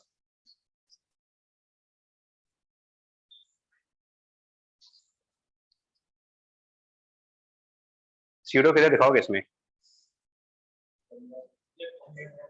ठीक है, जिसके रिस्पेक्ट में पूछा है, तो प्लेट के रिस्पेक्ट में पूछा है तो प्लेट की एक्सेलरेशन के अपोजिट, प्लेट की एक्सेलरेशन के अपोजिट सीडो इस तरफ, और एक्सेलरेशन तो उसमें प्लेट का रखेंगे, लेकिन जिस मास का डायग्राम बना रहे हैं उसका मास मल्टीप्लाई कर दो उसमें सीडो फोर्स। पहले इसी को दिखा लो, रहेगा यार ये, यार जिसके रिस्पेक्ट में पूछा है उसकी एक्सेलरेशन और जिस मास को आप देख रहे हो उसका मास सीडो फोर्स, और जिसके रिस्पेक्ट में आप एक्सेलरेशन निकाल रहे हो उसके अपोजिट कर दीजिए। तो इसके बाद बाकी जो नॉर्मल फोर्सेस दिखाते हो, इसके अलावा क्या दिखाएंगे, एमजी, बट क्योंकि ये हॉरिजॉन्टल सरफेस ऐसे देना है, फिगर हॉरिजॉन्टल सरफेस पर है तो एमजी वर्टिकली डाउनवर्ड आएगा, तो वो हम फिगर में दिखा नहीं रहे, और उसके ऊपर एक नॉर्मल भी आएगी। उसके अलावा साइड वाली वॉल्स के कॉन्टेक्ट नहीं आएंगे, और स्यूडो फोर्स इस मास को हल्का सा लेफ्ट साइड लेके जाएगा, स्यूडो फोर्स स्लाइटली लेफ्ट जाएगा, और कोई भी ग्रुप ऐसी नहीं होगी प्रैक्टिकली, मतलब जितना इस ग्रुप का साइज है, क्या एग्जैक्टली सेम साइज का ऑब्जेक्ट इसके अंदर फिट कर पाओगे आप, हल्का सा तो छोटा होगा ना, स्लाइटली, नहीं तो फिर वो इतना टाइट फिटिंग में जाएगा ही नहीं अंदर। तो ग्रूव की विड्थ ब्लॉक के साइज से थोड़ी सी ज्यादा होगी, मतलब मार्जिनली ज्यादा होगी, मतलब इस मास का कांटेक्ट दोनों वॉल्स के साथ साइमल्टेनियस कभी नहीं हो सकता, वो तभी हो सकता है ना जब ब्लॉक की साइज एग्जैक्टली ग्रूव के साइज से मैच कर रही है, और उस कंडीशन में ब्लॉक फिट नहीं होगा वहां पर सेम साइज का। तो because of left side SIDO force, जो ये लेफ्ट वाला सीडो फोर्स है, इसकी वजह से ये मास हल्का सा लेफ्ट साइड जाएगा, तो इसका कांटेक्ट इधर वाली वॉल से बनेगा, तो ये वाली वॉल नॉर्मल लगाएगी, और ये वाली वॉल जब नॉर्मल लगाएगी तो वो नॉर्मल कुछ इस तरफ दिखाएंगे एन,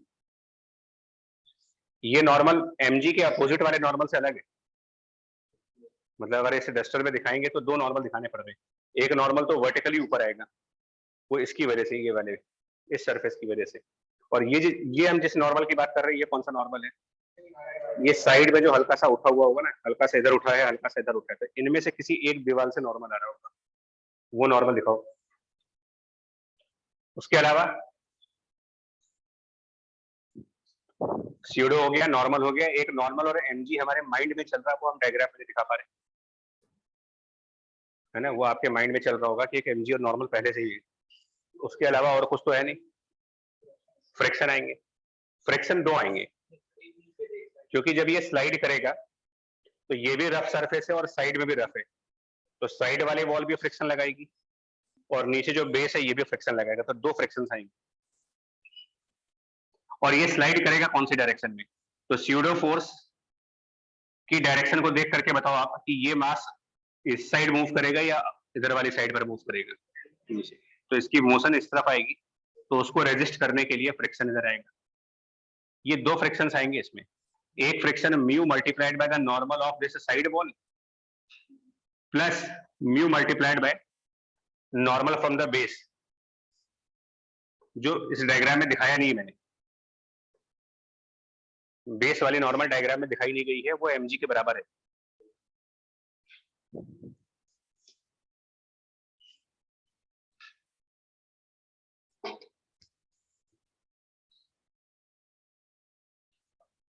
और जैसा कि हम लोग हमेशा बोलते हैं कि फ्री बॉडी डायग्राम के साथ में आप बगल में ये दिखा दो कि एक्सेलरेशन कौन सी डायरेक्शन में हो रहा है, इससे फोर्सेस को रिजॉल्व करने में आसानी हो जाती है।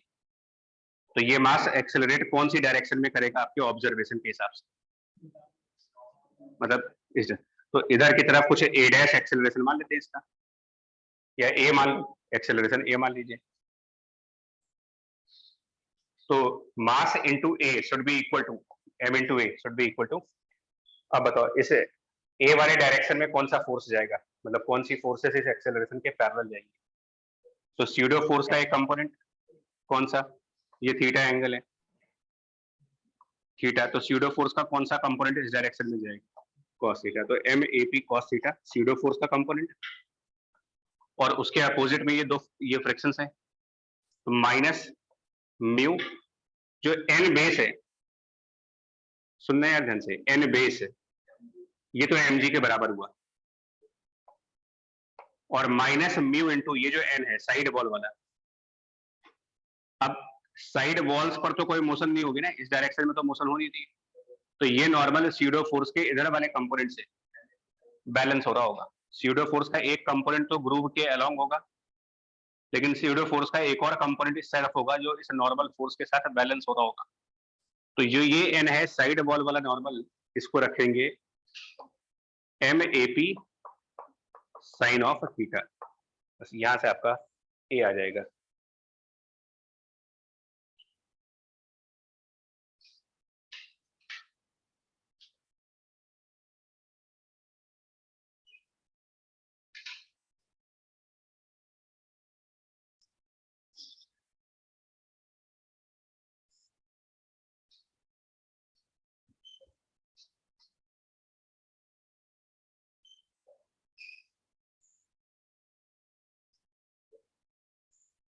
आएगा एन बेस यार, वो एक्चुअली डायग्राम में नहीं दिख रहा ना आपको, मुझे क्या कह रहे हो आप? एन बेस नहीं, ये तो अलग चीज है। ये आप इसको ऐसे समझ सकते हो, यहाँ से देखो ना आप, इसमें अगर चौक रख दी गई है तो एक नॉर्मल इसे नीचे वाली बेस के थ्रू आएगा ऐसे वर्टिकली ऊपर की तरफ, और वो किसको बैलेंस कर रहा होगा इस तरह में? M G. और अगर ये ग्रुप के अंदर ऐसे फिसलेगा तो जो ये बेस वाला पोर्शन है रफ होने की वजह से वो फ्रिक्शन लगा रहा होगा। अब जब मान लो अगर हम ग्रुप के अंदर इस तरह फिसल रहे होंगे तो फ्रिक्शन अपोजिट डायरेक्शन में काम करेगा, तो वो फ्रिक्शन आप mu multiplied by normal applied by this portion, and normal applied by this portion will be equal to m into g. तो वो हमने ये टर्म लिखा है म्यू इंटू एन बेस में, और साथ में एक नॉर्मल ये साइड वॉल्स के थ्रू आएंगे, थोड़ा सा जो ये उठा होगा, थोड़ा सा ये उठा होगा, क्योंकि जब फिसलेंगे तो आप इसको भी तो रगड़ते हुए जाओगे साइड वाली सरफेस को, तो साइड वाली सरफेस भी आपको रेजिस्टेंस कर रही है। साइड वाली सरफेस की फ्रिक्शन को म्यू इंटू में लिख रहे हैं, और साइड वाली सरफेस का जो नॉर्मल फोर्स है वो स्यूडो फोर्स के इधर वाले कंपोनेंट से बैलेंस हो रहा है। एक नॉर्मल एमजी से बैलेंस हो रहा है और एक नॉर्मल स्यूडो फोर्स के एक कंपोनेंट से बैलेंस हो रहा है, और दोनों से फ्रिक्शंस लग रहे हैं। ठीक हुआ भाई? ये आपका रिलेटिव एक्सेलरेशन है। नेक्स्ट पार्ट,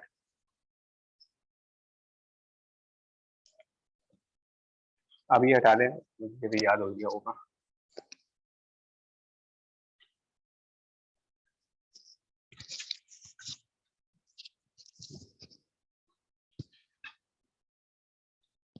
इसी का एक बहुत बेसिक क्वेश्चन पूछते हैं, बहुत बहुत बेसिक क्वेश्चन जो बोर्ड लेवल क्वेश्चन में आता है कि there is a car and inside the car there is a pendulum. A pendulum is inside the car and the car is accelerating. What will be the angle made by the pendulum? A pendulum is inside a car and the car accelerates. So what will be the angle made by string with a vertical? है ना, बहुत famous question है ये। Pendulum inside car, अब pendulum inside car का question board level पे आता है, तो ये किधर की तरफ जाएगा पेंडुलम? अगर कार के इनसाइड है और कार एक्सेलरेट कर रही है तो हम लोग कहते हैं कि पेंडुलम पीछे जाएगा और एक सर्टेन एंगल के बाद स्टॉप कर जाता है, जाकर के एक स्पेसिफिक एंगल पर जाकर के वो पेंडुलम स्टॉप हो जाता है।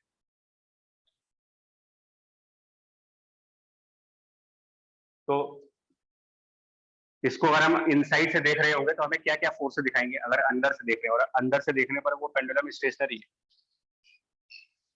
तो एक टेंशन फोर्स दिखाई, एक एमजी दिखाई, और एक रिलेटिवली आप स्यूडो दिखा सकते हो।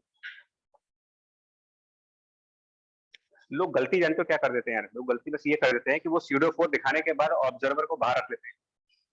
ये गलती आप ना करो कभी। बस जब आपने स्यूडो दिखा दिया ना, तो स्यूडो फोर्स दिखाने में जिस चीज का एक्सेलरेशन आपने यूज किया है, ऑब्जर्वर वही बैठा दीजिए आप, और इसके हिसाब से ये पार्टिकल अब मूविंग है या रेस्ट करे, रेस्ट पर। तो फोर्सेस बैलेंस करोगे, फोर्सेस बैलेंस करोगे तो टी को रिजॉल्व करोगे, टी को रिजॉल्व करोगे तो टी का एक कंपोनेंट एमजी के बराबर हो जाएगा और टी का इधर वाला कंपोनेंट एमए के बराबर हो जाएगा, और उससे जो आंसर बनता है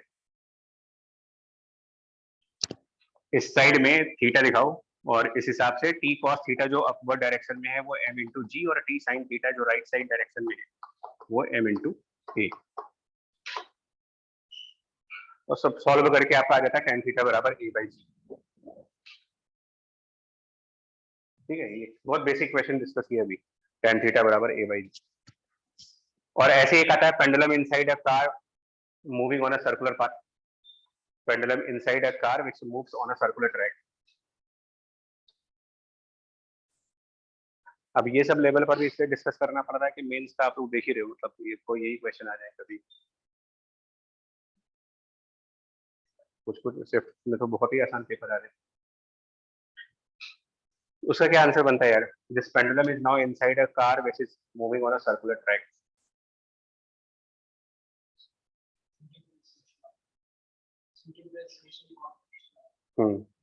तो उसी में ये एक्सेलरेशन वो हो जाएगा, सर्कुलर मोशन वाला v²/r हो जाएगा, सेम ही आंसर आता है। तो जो आंसर आपका tan थीटा बराबर a/g आ रहा है ना, अगर ये कार सर्कुलर मोशन में है तो acceleration can be written as v²/r, तो सेम आंसर आ जाएगा। मतलब दोबारा क्यों सॉल्व करोगे?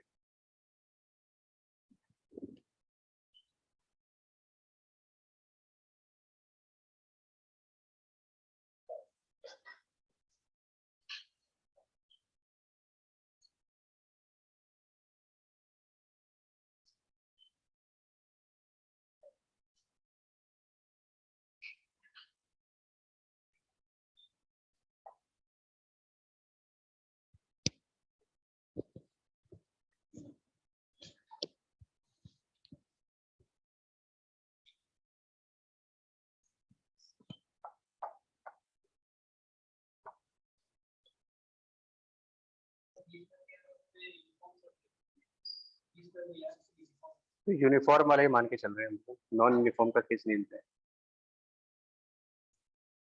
ठीक है, ये स्यूडो फोर्स के 3-4 एप्लीकेशन और जल्दी से आगे एक और पॉइंट देख लो आप। आप लोगों ने स्प्रिंग फोर्स पढ़ लिया ना? स्प्रिंग फोर्स थ्योरी मेरे को याद हुई है, स्प्रिंग फोर्स की, स्प्रिंग कांस्टेंट की और की इक्विवेलेंट वगैरह सब बताया गया था। चलिए एक आध क्वेश्चन उसके ऊपर देख लेते हैं। और स्प्रिंग से पहले एक और है, हाँ अभी याद आ गया कि ब्लॉक ऑन बेल्ट, ये क्वेश्चन काफी डिस्टर्ब करता है लोगों को।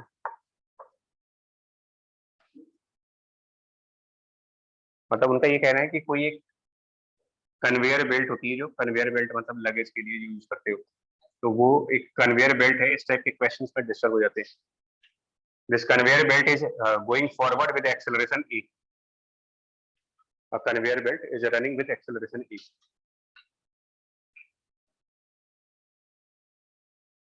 A conveyor belt is running with acceleration e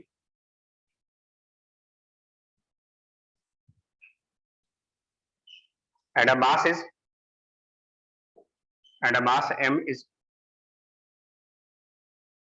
placed over it, mass m is placed over it,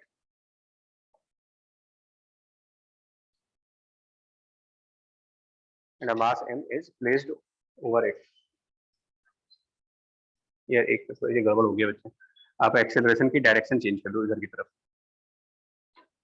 A left कर दीजिए, मास m is placed over it, और इसे लेंथ स्पेसिफाइड है, total length of this conveyor belt is given as l। Coefficient of friction mu given है, the coefficient of friction is mu,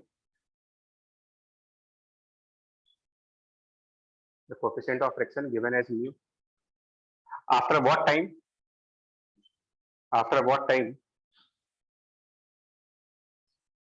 the block will reach on the other side of belt, after what time this block will reach to the other side of the belt,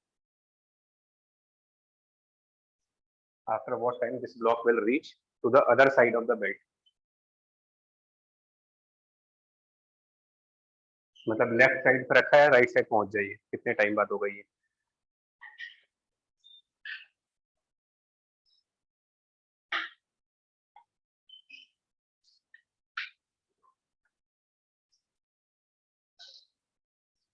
फिर देखो hint, सारे question में hint होती है। Block का motion जमीन पे हो रहा है या बेल्ट पे हो रहा है? यहाँ पर तो बेल्ट और बेल्ट में एक्सेलरेशन है, तो मतलब स्यूडो काउंट फिर से होगा आपको, देखो ये रिलेटिव मोशन हुआ ये। अब बताओ ब्लॉक का फ्री बॉडी डायग्राम।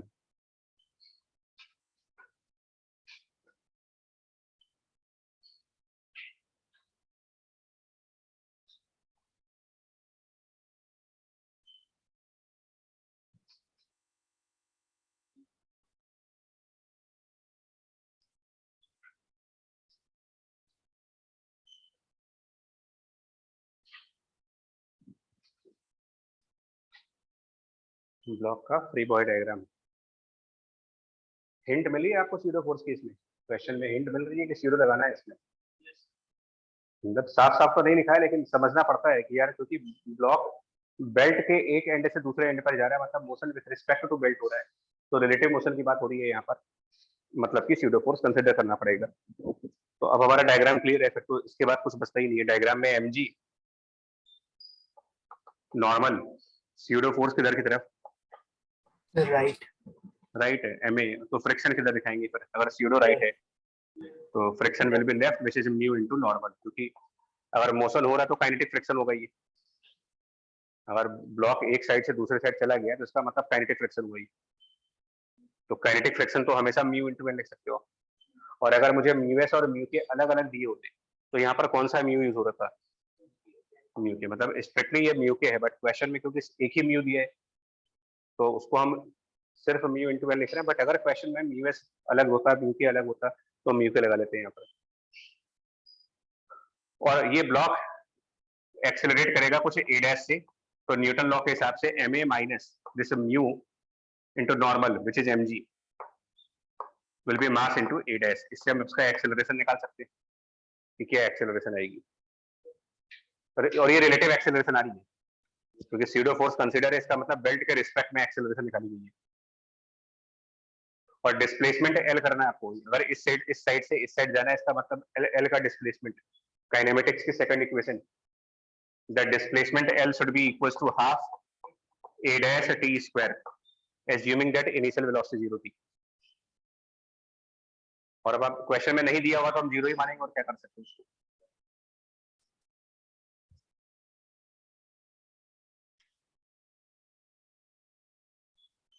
तो वो ऊपर ए डैश की वैल्यू निकाल सकते हैं, ए माइनस म्यू जी, यानी कि पूरा आंसर बन जाएगा हाफ ए minus mu G into T square, और इससे टाइम निकाल सकते हैं।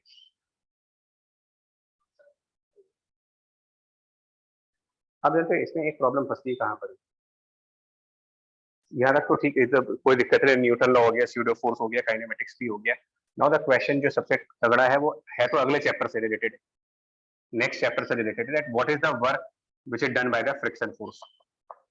ये क्वेश्चन है इसमें। और ये डिस्कस कर लो, कोई बहुत टफ कंसेप्ट नहीं, because work force into displacement सबको पता है। निकालो how much work is done by the friction force.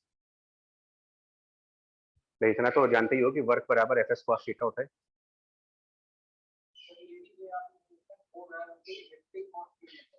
हाँ,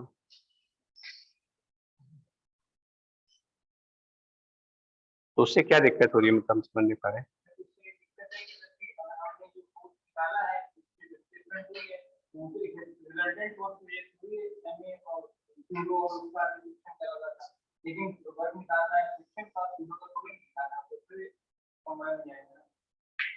अब ये जो आप कंफ्यूजन में आ रहे हो, तो देखो क्या करना चाहिए। वर्क की फंडामेंटल डेफिनेशन क्या है, मतलब फोर्स, तो वो हो गया म्यू इंटू एन, जिसका वर्क निकालना है वो म्यू एन है, into displacement into cos theta. Fundamentally यही डेफिनेशन है इसकी। Mu N S cos theta is the fundamental definition, F S cos theta. तो इसमें दिक्कत क्या है, नॉर्मल की वैल्यू नहीं पता क्या आपको? नॉर्मल पता है mg के बराबर है, क्या डिस्प्लेसमेंट नहीं पता? कहाँ पता है, क्या पता है?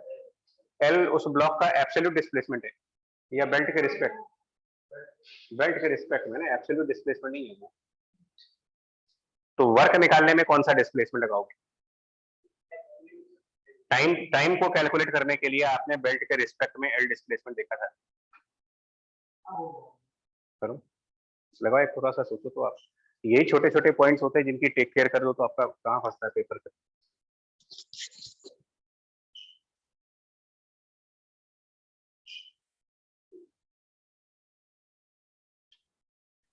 कंसेप्ट्स की प्रॉब्लम है ही नहीं, प्रॉब्लम सिर्फ लैंग्वेज की है, लगातार बोल रहा हूँ उसमें।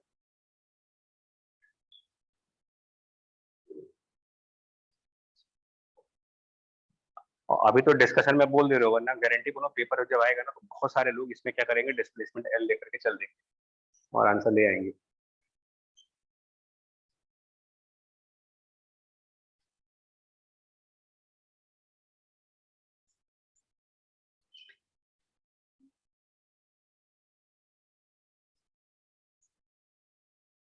और फिर आपने अभी और इसका मतलब क्वेश्चन नहीं पढ़ रहे ढंग से, क्वेश्चन अभी भी ध्यान रखना। मेरा क्वेश्चन क्या था बताओ, मैंने क्या पूछा आपसे? Find the work done bye, इतना ही तो पूछा है। क्या सर ये भी चेंज इन पूछा? काइनेटिक एनर्जी ना कर दे। नहीं बच्चा सुनो तो, find the work done by friction force, मैंने सिर्फ इतना पूछा है। क्या इसमें ये भी पूछा हुआ है कि find the work done by friction force on the block या friction force on the belt? ये तो आगे ऐड किया नहीं मैंने। तो फिर इसका मतलब वर्क डन बाय फ्रिक्शन किसके ऊपर निकालोगे? है ना, ये होता है जब हम जब ये गलतियां कब होती है ना, जब हमको फॉर्मूला खाली पता होता है। अगर आपको ये बात पता हो कि जो वर्क होता है, पहली बात, that is always done by a force and on a block, ये बात आपको समझनी पड़ेगी कि it is done by a force and on a particle on a block. तो मैंने पूछा वर्क डन बाय फ्रिक्शन, तो मुझे सिर्फ इतना बोला गया ना work done by friction force, ये तो पूछा नहीं गया कि ऑन द ब्लॉक या ऑन द बेल्ट। तो क्या कैलकुलेट कर रहे हो आप इसमें, बेल्ट का निकाल रहे हो कि ब्लॉक का निकाल रहे हो, जबकि क्वेश्चन में कुछ नहीं कहा गया है। नहीं, तो वर्क डन बाय फ्रिक्शन पूछा है, तो मैं ये मान के चलूंगा it is the work done by friction on a block and plus work done by friction on a belt. जब क्वेश्चन में कुछ नहीं कहा है तो आप पर्टिकुलरली ब्लॉक का क्यों निकालोगे? फिर इसका मतलब ये टोटल निकालना पड़ेगा। दूसरा पार्ट जहां मिस्टेक होगी,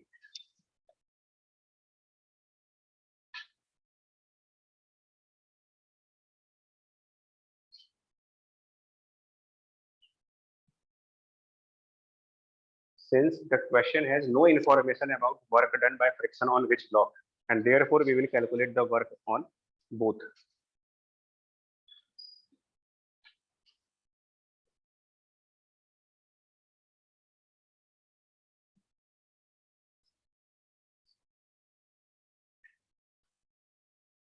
आया ये रीजनिंग समझ में आ रहा है?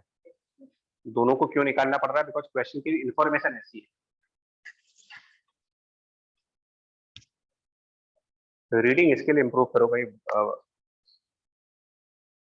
अपने आप स्कोर आएगा, मतलब नंबर्स भी आएंगे। अब ये कैसे निकालेंगे देखो। तो दिस विल बी, सुनिएगा, friction dot displacement of block, actually ऐसे लिख सकते हैं क्या इसको, work is dot product of the force and displacement, तो एफ डॉट एस भी कर सकते हैं इसको। और बेल्ट पर जब निकालेंगे न्यूटन थर्ड लॉ के हिसाब से, न्यूटन थर्ड लॉ से अगर इस ब्लॉक पर लेफ्ट साइड फ्रिक्शन फोर्स काम करेगा तो फिर बेल्ट पर राइट साइड काम करना चाहिए। दोनों पर फ्रिक्शन सेम रहेगा लेकिन डायरेक्शन अपोजिट होगी उसकी।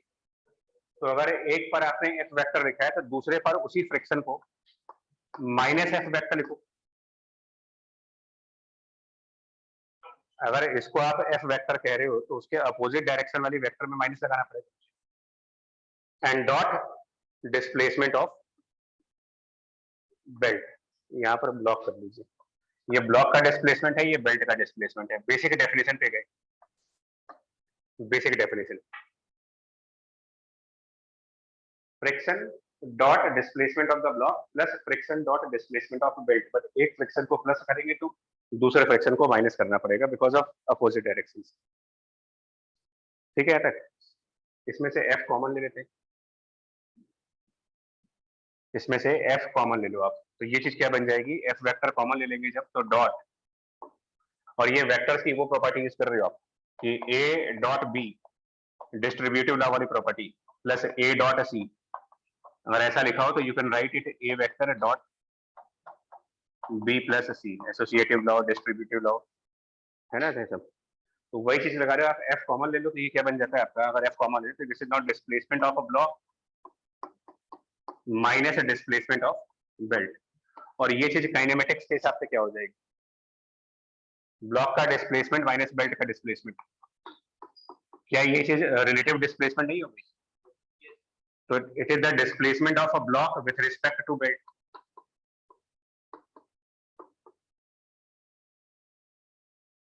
और क्या इसके बारे में पता नहीं है कि ब्लॉक बेल्ट के रिस्पेक्ट में कितना मूव कर रहा है, कितना एल, तो ये एल हो गया, और फोर्स पता है म्यू इनटू एन, तो वो म्यू इंटू एन, एन बराबर एम जी, बट ये प्रोडक्ट भी डॉट वाला प्रोडक्ट है और फोर्स फ्रिक्शन का लेफ्ट साइड है और रिलेटिव डिस्प्लेसमेंट राइट साइड हो रही है, मतलब ये वेक्टर लेफ्ट है और ये वेक्टर राइट है, दोनों वेक्टर के बीच 180 डिग्री का एंगल है। तो डॉट प्रोडक्ट में cos थीटा भी आता है, वो cos 180 आएगा -1, यानी कि फाइनल आंसर में माइनस साइन आएगा। ये आंसर है।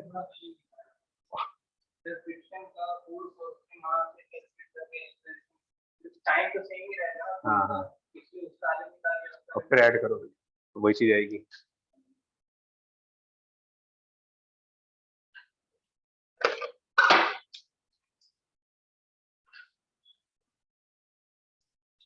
ठीक है, अब ये तो नहीं कह सकता कि भाई वर्क एनर्जी पावर में पढ़ना चाहिए, कहीं पर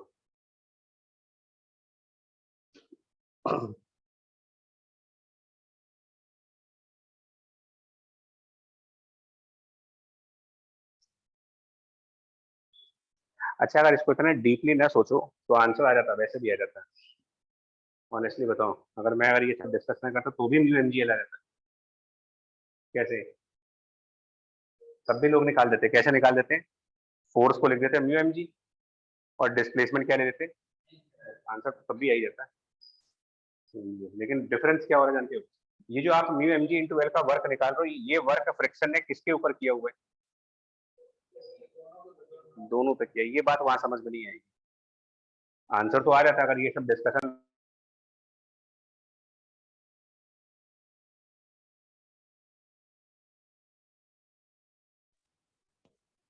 फ्रिक्शन और डिस्प्लेसमेंट एल का हुआ, तो अगर आप इतना सब ना लगाओ तो वैसे भी कर देते तो एफ इंटू एल से आंसर आ जाता। लेकिन तब आपको क्या लग रहा होता कि ये वर्क किसके ऊपर हुआ है? ब्लॉक के ऊपर। जबकि एक्चुअल में mu M G into L करने से जो वर्क आ रहा है वो वर्क इसके ऊपर का भी है और वर्क उसमें बेल्ट का भी है। ठीक है, तो ये नोट करो आप जब से कि when friction is multiplied by relative displacement, when friction is multiplied by relative displacement, when friction is multiplied by relative displacement,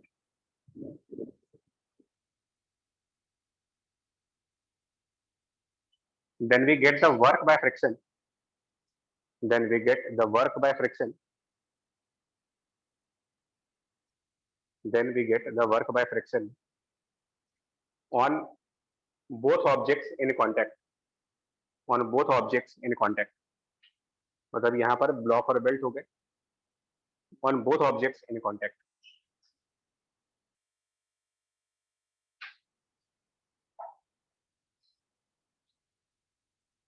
बहुत इंपॉर्टेंट लाइन है ये भी आपको।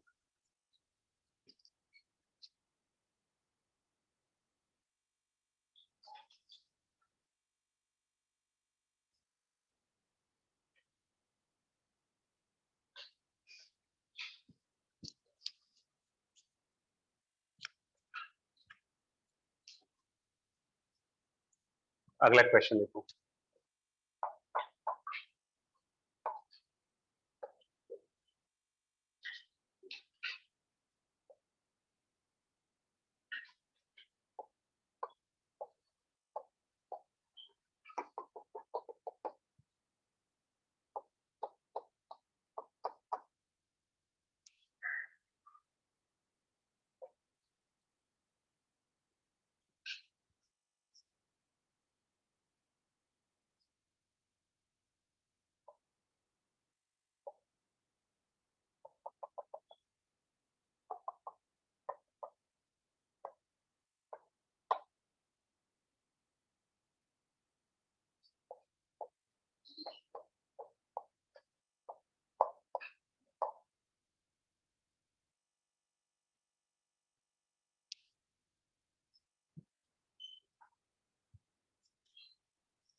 देखो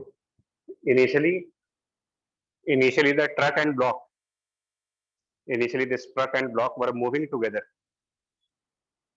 initially the truck and block were moving together,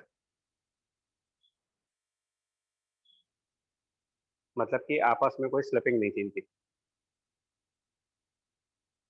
ठीक है, they were moving together at constant velocity. They were moving together at constant velocity.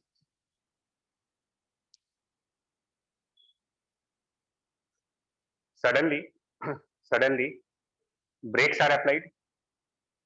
Suddenly the brakes are applied,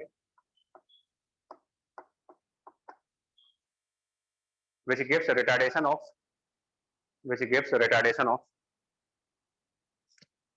5 meter per second square, which gives a retardation of 5 meter per second square.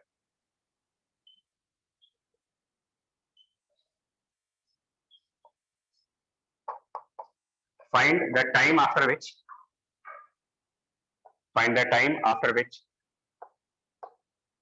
block will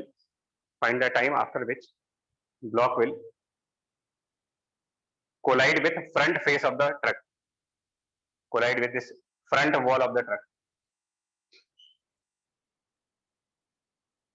It will collide with this front wall of truck. इससे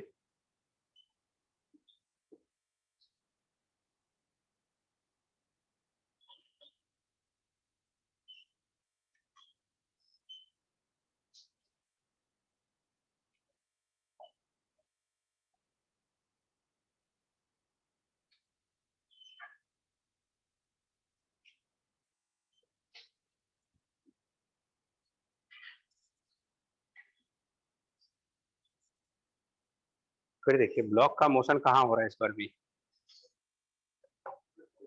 truck पर। क्या कह रहे हो बच्चे? हाँ, block का motion truck के ऊपर हो रहा है, तो स्यूडो कंसिडर करना है कि नहीं करना है? आप ये फिर करना पड़ेगा बिकॉज ये रिलेटिव मोशन हुआ फिर से। तो जितनी भी प्रॉब्लम रिलेटिव मोशन से रिलेटेड आएंगी उन सब में स्यूडो फोर्स काउंट करो। अब बताओ इसका फ्री बॉडी डायग्राम।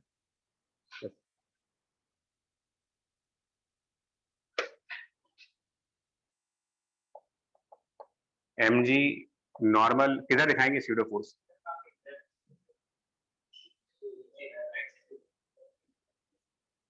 आपको क्लैरिटी चाहिए, मोशन किसके रिस्पेक्ट में हो रहा है? ट्रक।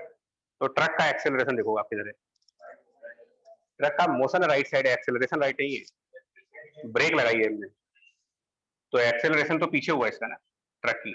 ब्रेक लगाने पर एक्सेलरेशन मोशन के अपोजिट आती है, तभी तो रुकोगे, रिटार्डेशन हुआ ही है। और एक्सेलरेशन के अपोजिट हमको स्यूडो दिखाना होता है, तो स्यूडो राइट होगा। मतलब ये इसीलिए जानबूझ के लिया इस क्वेश्चन को। कुछ लोग फिर कंफ्यूज हो जाते हैं कि मोशन के अपोजिट दिखा देते हैं।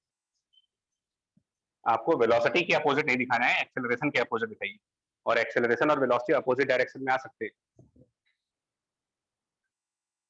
क्लियर है पॉइंट? और फ्रिक्शन किधर दिखाओगे? फिर स्यूडो आगे लग गया तो स्यूडो फोर्स इसको आगे लेके जाएगा, फ्रिक्शन पीछे हो जाएगा, वो काइनेटिक होगा, तभी कोलाइड होगा। स्टैटिक होता तो वो वही रुका रहता। तो mu into normal and this mass will move forward with some acceleration of a dash, and Newton law की इक्वेशन लगा दो। ma minus mu n is m a dash और n की वैल्यू mg के बराबर। तो इससे a dash फाइंड कर लीजिए कितना आ रहा है एक्सेलरेशन की वैल्यू। 2 आ गया।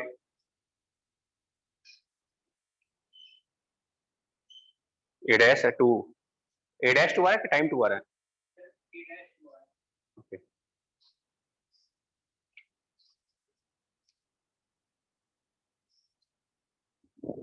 a dash 2 मतलब कि इस ब्लॉक की acceleration 2 metre per second square truck के रिस्पेक्ट में है। टाइम आ रहेगा नहीं। अब एक बात बताइए ना, ट्रक के रिस्पेक्ट में 2 मीटर पर सेकंड स्क्वायर से आगे जा रहा है और कितना आगे जाना है इससे कोलाइड करने के लिए? 4। तो काइनेमेटिक्स की सेकंड इक्वेशन जब लगाएंगे ut plus half at square वाली, क्या इक्वेशन बनाएंगे? ये लेंगे u, जो ब्रेक लगाते समय वेलोसिटी तो होगी ना कुछ, क्योंकि खड़ी ट्रक में तो ब्रेक लगाओगे नहीं, रिलेटिव नहीं होगी, क्योंकि ये रिलेटिव मोशन कंसिडर कर रहे हो आप। और क्वेश्चन में क्या कहा गया था कि पहले वो साथ साथ चल रहे थे, तो जब वो साथ साथ चल रहे होंगे तो रिलेटिव तो आएगा नहीं कुछ, and that's why this is 0। मतलब ऐसा नहीं कि इनिशियल वेलोसिटी नहीं होगी, 0 वेलोसिटी पर कोई ब्रेक नहीं मारता। तो ब्रेक लगाया इसका मतलब किसी स्पीड पर रहे होंगे, लेकिन जिस स्पीड पर ट्रक था उसी स्पीड पर ब्लॉक भी था, तो और हम रिलेटिव मोशन देख रहे हैं, तो इसलिए इनिशियल रिलेटिव वेलोसिटी 0 हो जाएगी। तो ये 0 हो गया, बाकी डिस्प्लेसमेंट हो गया 4 मीटर का 4 और हाफ एक्सेलरेशन ये a डैश वाला हो जाएगा 2 इंटू टी स्क्वायर और टाइम की वैल्यू 2 सेकंड्स आ जाएगी, 2 सेकंड में कोलाइड कर जाएगा वहां जाकर। एंड एक बार फिर से, how much work will be the friction, how much work is done by friction, same question एक बार और कर लो तो याद हो जाएगा। How much work is done by friction. अब फिर से इस क्वेश्चन में मेंशन नहीं कर रहा हूँ कि फ्रिक्शन का वर्क किसके ऊपर, तो वही मतलब है, इसीलिए लगातार 2 क्वेश्चन करा दे रहे। Find the work by friction, तो minus mu M G into 4 आएगा माइनस में। फ्रिक्शन का टोटल वर्क कभी पॉजिटिव नहीं आ सकता, फ्रिक्शन कभी भी पॉजिटिव में टोटल वर्क करेगा ही नहीं, तो minus mu M G into that 4 metre.